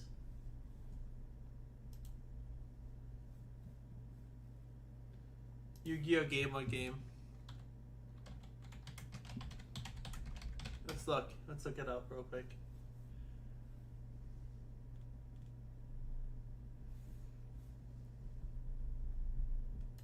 List of video games, okay.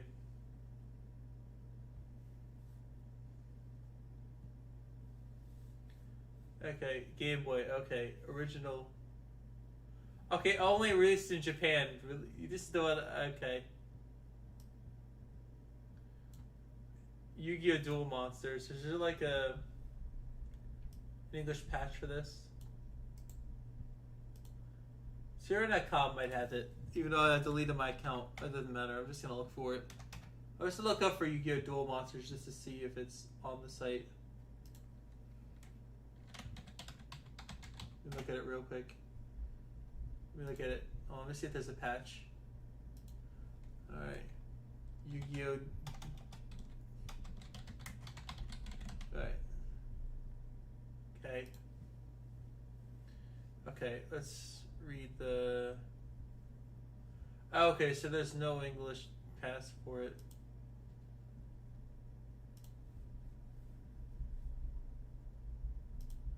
I'll read it.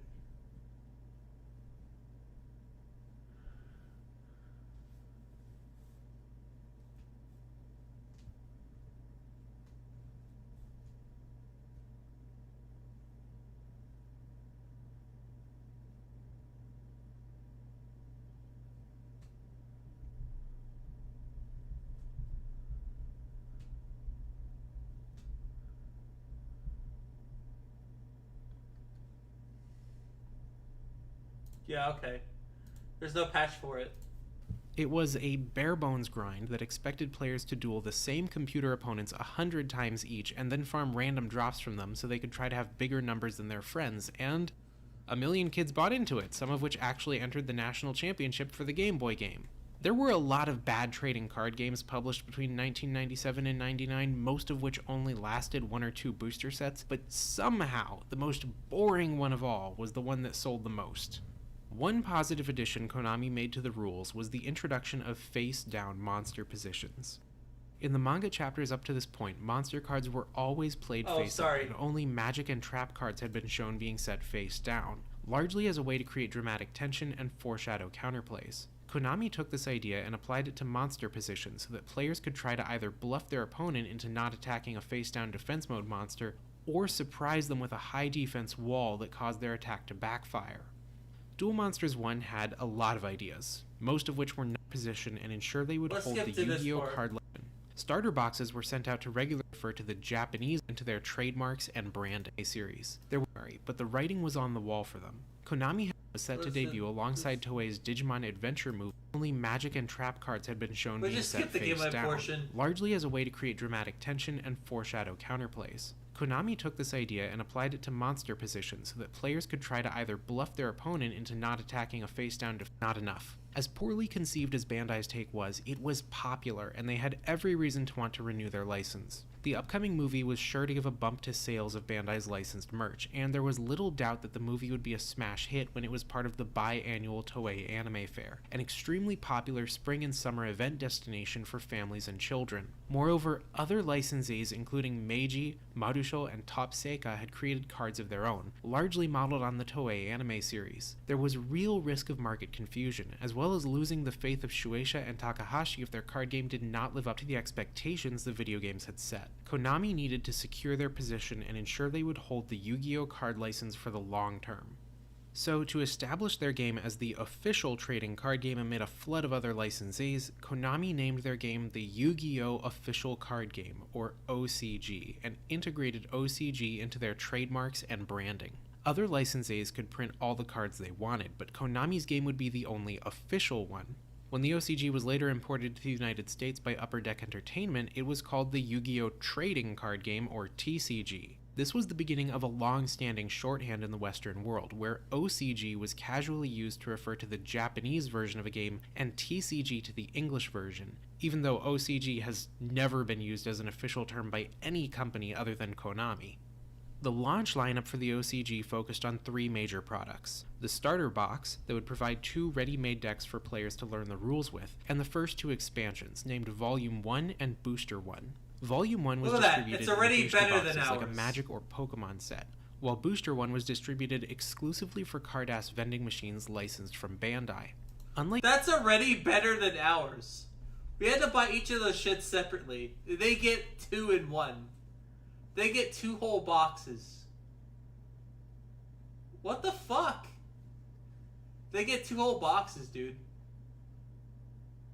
Jesus, Taya's boob size on Like that in other box. card games, the starter box did not launch simultaneous to the expansion packs in January. Rather, the starter box would launch on March 6th, the same day as the premiere of Toei's Yu-Gi-Oh! Theatrical film, and would even be sold in the theaters as kids were coming out of the movie. The starter box itself focused on the manga, featuring Takahashi's Duelist Kingdom art on the cover rather than Toei's anime art, and coming with a set of 6 star chips to reinforce the manga connection. Starter boxes were sent out to regular card. I want those star chips, man. I want to figure out if they're actually made of metal or not. Them charm chips are probably like worth a lot of money.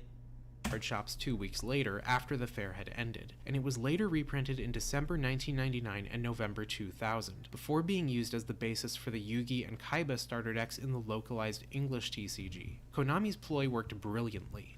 Having successfully transitioned the established Yu-Gi-Oh! Audience to their brand, the resulting demand for the cards made it possible for them to release a new expansion every other month, eventually transitioning to monthly releases, something even Pokemon hadn't achieved.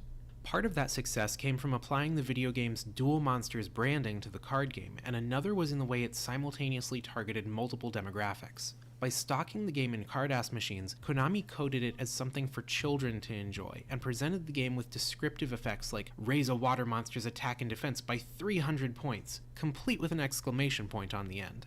At the same time, they went after the core base of TCG players using the Volume series product line and created multiple rule sets to make both casual and core players feel welcome. At launch, the OCG had 1 rule set, the Koshiki, or official rules, but 4 months later Konami introduced the Exupato Ruru, or expert rules, in the Duel Monsters official guidebook. The primary difference between them was that in expert rules, duelists could not simply play powerful monsters from their hand freely. Monsters with 5 or more level stars required tributes to play, with 5 and 6 star. Aha! So we were right when we could play the level 5 monsters from our hand. The expert rules are what defaulted, you see. The official rule is you can play any card you want from your hand. monsters requiring 1 tribute, while 7 and up required 2. In addition to these, expert rules allowed players to set as many magic or trap cards face down each turn as they wanted. We got the while shitty under expert official rules, they could bro. only play 1 magic and 1 trap card each turn. And in the official rules, all trap cards stayed on the field after activation, unless their text specifically said to destroy them after use. This resulted in some early cards like Pitfall being worded differently in their first Japanese prints, specifying to destroy the card after it finished resolving. Both rule sets enforced a minimum 40 card deck size with no upper limit and up to 3 copies of any card in a deck, an idea carried over from Takahashi's manga, where the rule was used to create drama. In the manga, there were 4 copies of Blue Eyes White Dragon in the world, and antagonist Kaiba Seto ripped up the one belonging to Yugi's grandpa so that the card could never be used against him. The official rules were intended to closely replicate the manga and create an approachable card game that even beginners could play with little to no explanation, while the expert rules were intended for advanced... So wait, the reason we have 3 cards in our... only allowed 3 cards in our deck is literally because Kaiba ripped up the 4th Blue Eyes White Dragon? Just because Kaiba decided to rip a card, we only can play 3. Thanks, Kaiba! Players and the core TCG audience supporting card shops. This matched up with Konami's product line, so that the vending machine booster series catered to the official rules and the sealed box model of the volume series appealed to expert rule players. The official rules were discontinued in late April of 2000, and a revised form of the expert rules was made the sole format of the Yu-Gi-Oh! Official card game, with Takahashi coordinating with Konami by introducing a variation of the expert rules with 4,000 life points to the Battle City arc of his manga. When the OCG was localized as the English-language Yu-Gi-Oh! TCG in 2002, hey, there's Duel Links! Koshiki rules were not localized at all, and the revised expert rules were made the only format. I really wish the official rules for Japan were localized. I really do. I really do. It would have made confusion so much less apparent. Like, if it would have made confusion so much less if they did that. So when people say you contribute 1 card, not have to tribute, they were right. They weren't lying the whole time. They were correct. So that's official rules in Japan. So what was playing under the official rules like? Well, according to the duelists that lived through that period, not very fun. Before the starter box came out, the game primarily revolved around drawing Black Magician or the Dark Knight Gaia, with their only real counters being the board-wiping Black Hole, the trap card Pitfall, or your own copy of those monster cards with equip magic on them. After the starter box hit, the game became incredibly dependent on its card pool, with both Blue Eyes White Dragon and the field-clearing Thunderbolt originating from it. In response to Blue Eyes, some players tried to use the trap card Dragon Capture Jar to force it into defense mode. That's a better name than defense mode, Raigeki. Blue Eyes had as much defense as the Black Magician had attack. The only thing that could destroy it by battle was another Blue Eyes. Dragon Capture Jar thus wasn't actually practical, and players instead used Pincer Attack to deal with Blue Eyes, destroying 2 of their monsters to destroy one of the opponents. This was an immense negative trade in terms of card advantage, giving up 3 cards to destroy 1, but it was run anyway because there were so few ways to deal with a Blue Eyes Part 2 gets White really Dragon. spicy. This was essentially a 1-deck format, with players running the highest power monsters they could find and 3 copies each of Black Hole, Pitfall, Thunderbolt, Pincer Attack, and sometimes equip magic cards. Early in the game's life, there was not a steady supply of singles available for purchase at store counters, in part because of the younger skew of Yu-Gi-Oh's player base over Monster Collection or Magic, so players generally only had what they could pull from packs. As a result of all this, the official rules weren't particularly skillful compared to the... Sound familiar? I think it does sound familiar. I think it does. I think that does sound familiar. That sounds like the original. That's how old school Yu-Gi-Oh players say, let's summon Dark Magician, declare magic attack. The other card game formats going on at the time. When Volume 3 launched in Japan and introduced the first effect monsters, the Moncole TCG was in its golden age, about a year away from the first set rotation, while the Pokemon trading card game was in the Challenge from Darkness expansion, and players were contending with Dark Vileplume Trainer Locks and Dark Plume's countercard Muck, along with hand destruction via Imposter Oak's Revenge, the Rocket's Trap, and Rocket's Sneak Attack.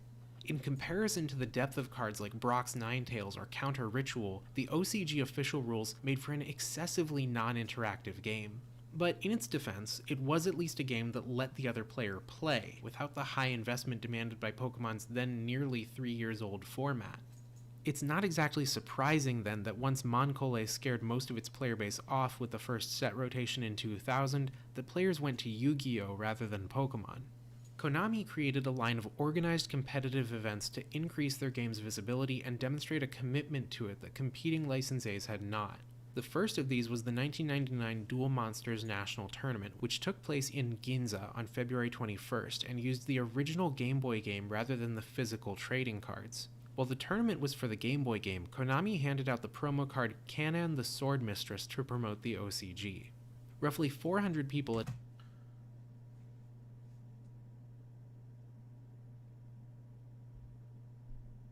Damn. That's a K right there. attended nationals, with the winners receiving steel-plated cards as trophies. The first official tournament for the OCG itself would be held roughly half a year later. In the meantime, local stores began holding small tournaments of their own, just as they had for Pokemon and Monster Collection. The launch of Volume 2 on March 27th brought with it a long-awaited magic card, Shisa Solse, what would later be officially localized as Monster Reborn. Monster Reborn revived one monster from either player's graveyard, allowing a player to either bring back a Blue Eyes their opponent had destroyed, or take control of their opponent's Blue Eyes after destroying it. And because Monster Reborn was a Like, honestly, I like the art for the original, for our Monster Reborn better than the Japanese one. I would have to say that ours looks better. I'm just gonna be honest here. one-for-one exchange, while the various means of dealing with Blue Eyes were mostly 2 or 3-for-1, it helped solidify how just getting a Blue Eyes out in any form could represent an unequal trade with the opponent. Yu-Gi-Oh! Did not have a formal resource system, but it still had an implicit one. The cards one exchanged in the process of damaging the other player.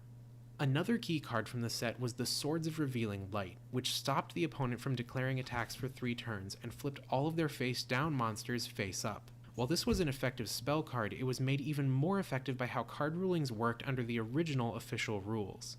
Until August, Swords of Revealing Light was a normal magic card that went to the discard pile after. See, this Swords of Revealing Light looks a lot better than ours. Look at that. It's yellow, dude.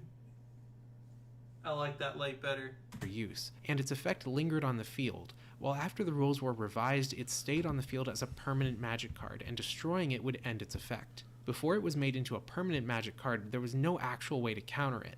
The opponent put it on the board, it went to the graveyard, and the effect persisted even though it wasn't on the field.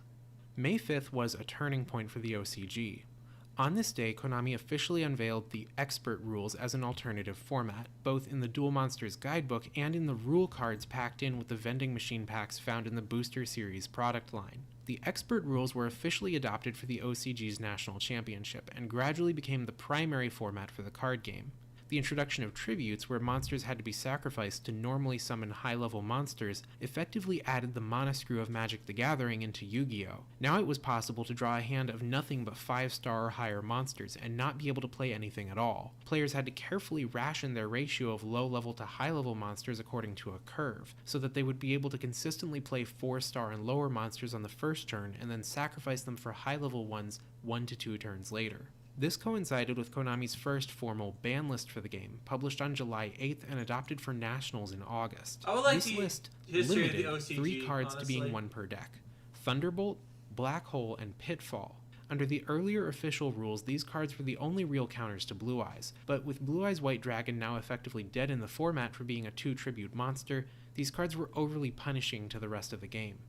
The Expert Rules were a shocking shift for Yu-Gi-Oh's fledgling competitive community. Many cards that were underplayed or nearly useless under the Koshiki rules became deck staples in the Expert era, and vice versa. For example, Curse of Dragon from Volume 2 suddenly became one of the most powerful cards in the Japanese metagame, because it was a single tribute monster with 2000 attack power, while the Dark Knight Gaia virtually disappeared for being a 2-tribute monster with only 2300 attack points.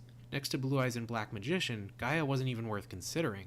Decks were now primarily made up of low-level monsters, with Wild Raptor, a common from Volume 2, becoming a Wild deck Raptor, staple for dude. being a 4-star monster with 1500 attack. And while this I shift like had your already Robbie been better ongoing, as a name, the Expert Rules also pushed the game further towards defensive 4-star monsters like Holy Elf, Spirit of the Harp, and Aqua Mador with 2000 defense.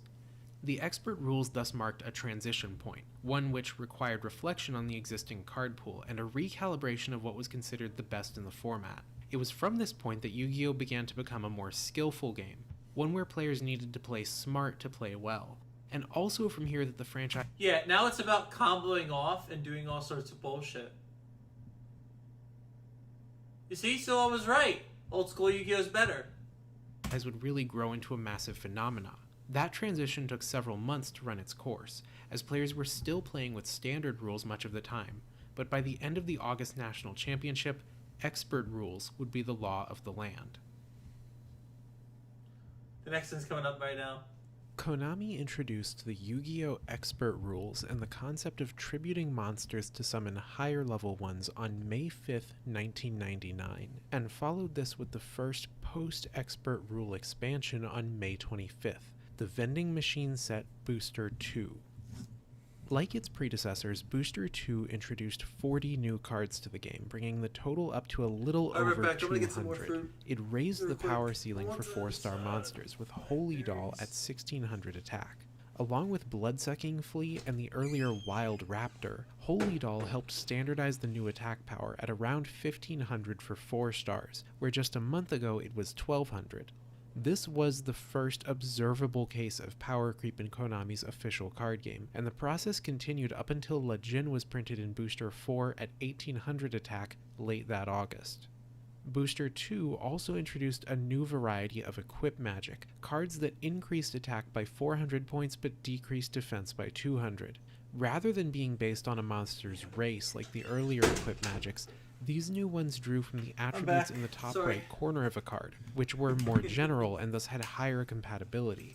It was easier to build an entire deck of What I light miss? monsters than it was to build a deck of Beast Warriors alone. At the time, there were almost 20 races in Yu-Gi-Oh!, but only 6 attributes. Trying to use these new Equip Magic cards successfully resulted in the birth of Japan's first real deck type beyond just the good stuff strategies of the previous months: Equipment Beatdown. The goal was to build a deck of as few attributes as possible, using the new 400-point equipment to overcome the opponent with sheer offense. Equipment Beatdown mainly manifested in the form of light attribute beatdown, because Holy Elf, Harp Spirit, Holy Doll, and Blue Eyes White Dragon all shared the same attribute, and thus could all be used with Elf's Light. Holy Doll in particular went up to 2000 attack, matching Curse of Dragon while not requiring any tributes. The other deck players tried to do Equipment Beatdown with was Earth Attribute with Awakening, which had access to Bloodsucking Flea, Wild Raptor, and Bean Soldier, but this had a lower maximum cap of 1900 attack, and its strongest tribute available was Dark Knight Gaia. While Blue Eyes White Dragon was now a very slow card, with all of its counters limited to 1 and effectively no draw or search support in the format, it was also virtually unstoppable once equipped with Elf's Light, because there was no way to destroy it by battle except with another Blue Eyes. These parameters resulted in good stuff decks being phased out of the metagame, while light attribute equipment beatdown took over. Though not without some caveats. Just 2 days after Booster 2 hit card-ass machines, Volume 3 hit store shelves. And Volume 3 introduced the first effect monsters, including monsters with flip effects, effects that resolved when a face-down defense position monster was flipped face-up, either by being attacked, or by voluntarily turning face-up 1 turn or more after it had been set. The most devastating of these was Maneater Bug, which had just 450 attack and 600 defense, but instantly destroyed a monster when flipped. This created ambiguity. Before Volume 3, a set monster was either the opponent stalling when they didn't have something of higher attack than you, or it was a 2000 defense wall.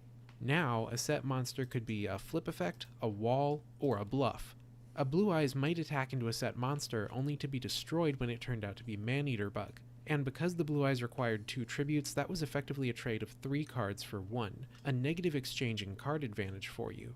Attacking with another monster wasn't safe either, because Maneater Bug didn't have to destroy the thing that attacked it. It could destroy any monster on the field at all. This had 2 effects. First, it disincentivized the use of 2 tribute monsters further, because they were now too serious an investment to lose to flip effects. And second, it got players actually using their second main phase.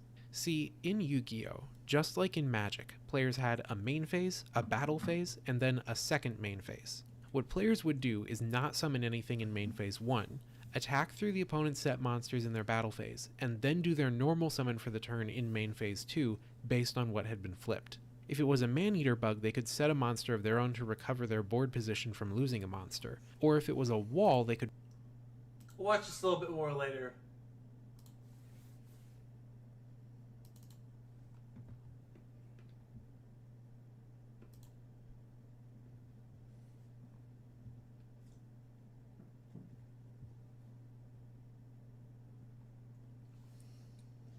Alright.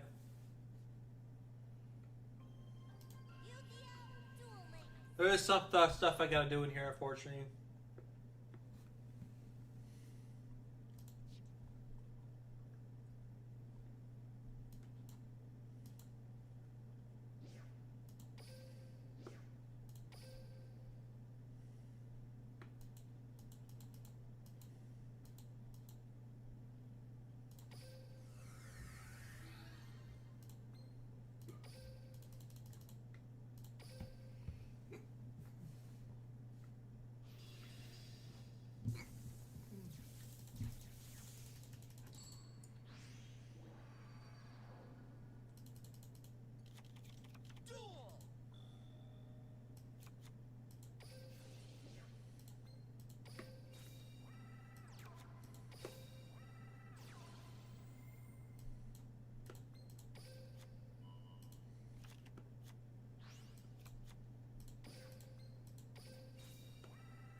Are you kidding me, dude?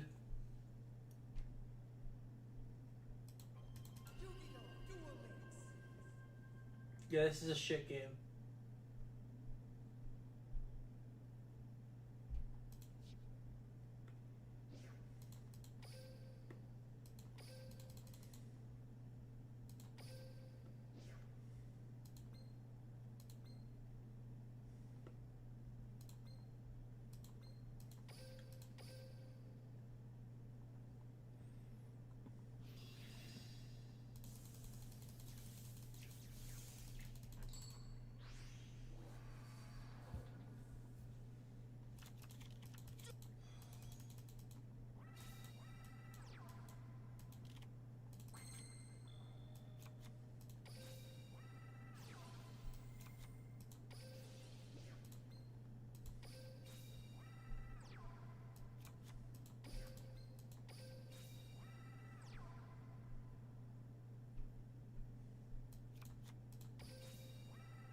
Like, bro, I don't pay attention to that shit.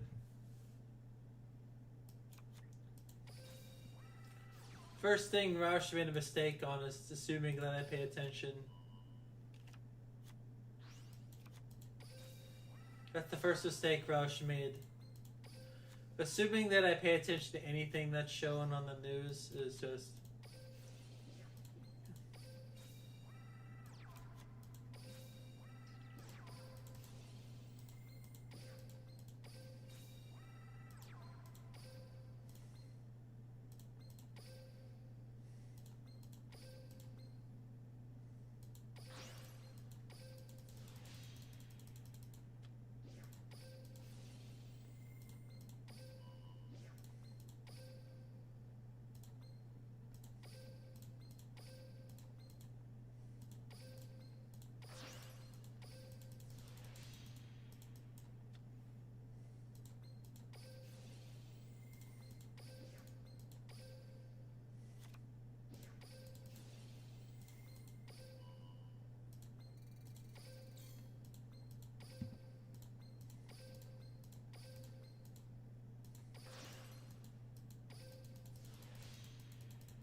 See, anybody who thinks I'm aware of what's happening is a mistake. Anyone who thinks I'm aware of anything that goes on in the world is just a big mistake on your part. Never think that. I don't know anything. Like, when somebody says there's a storm, I probably most likely don't know about it. That's just a word to mouth.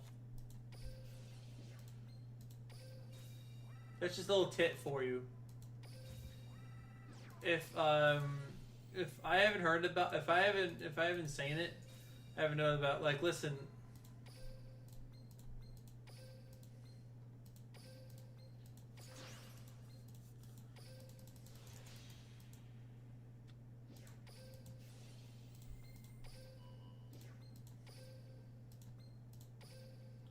Like, people think I know about this shit, man.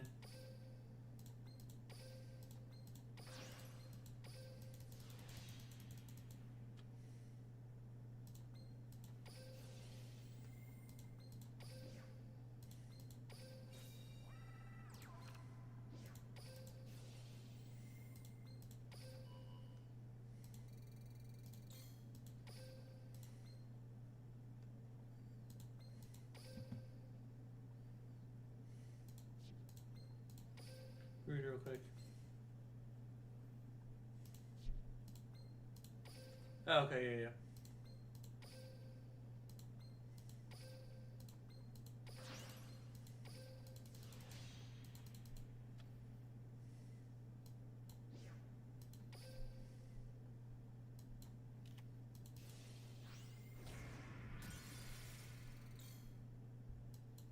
Okay.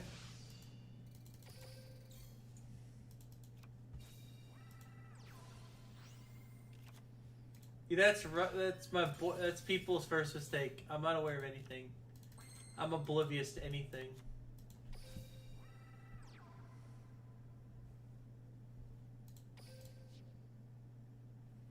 Yeah, I don't know. I'm just gonna end my turn, not worry about Solomon for now. Oh my god, that ain't worth it. That ain't worth the cost of life points. Oh.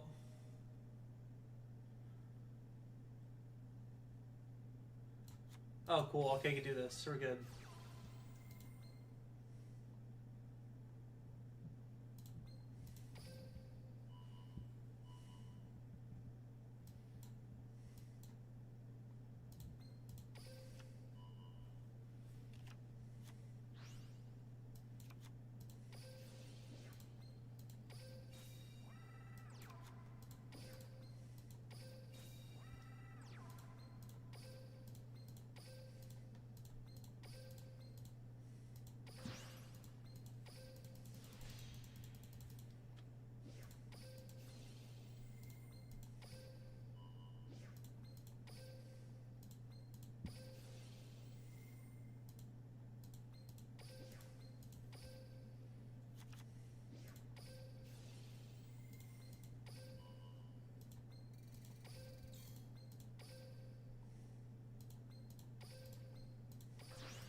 All right, that's getting the stream today.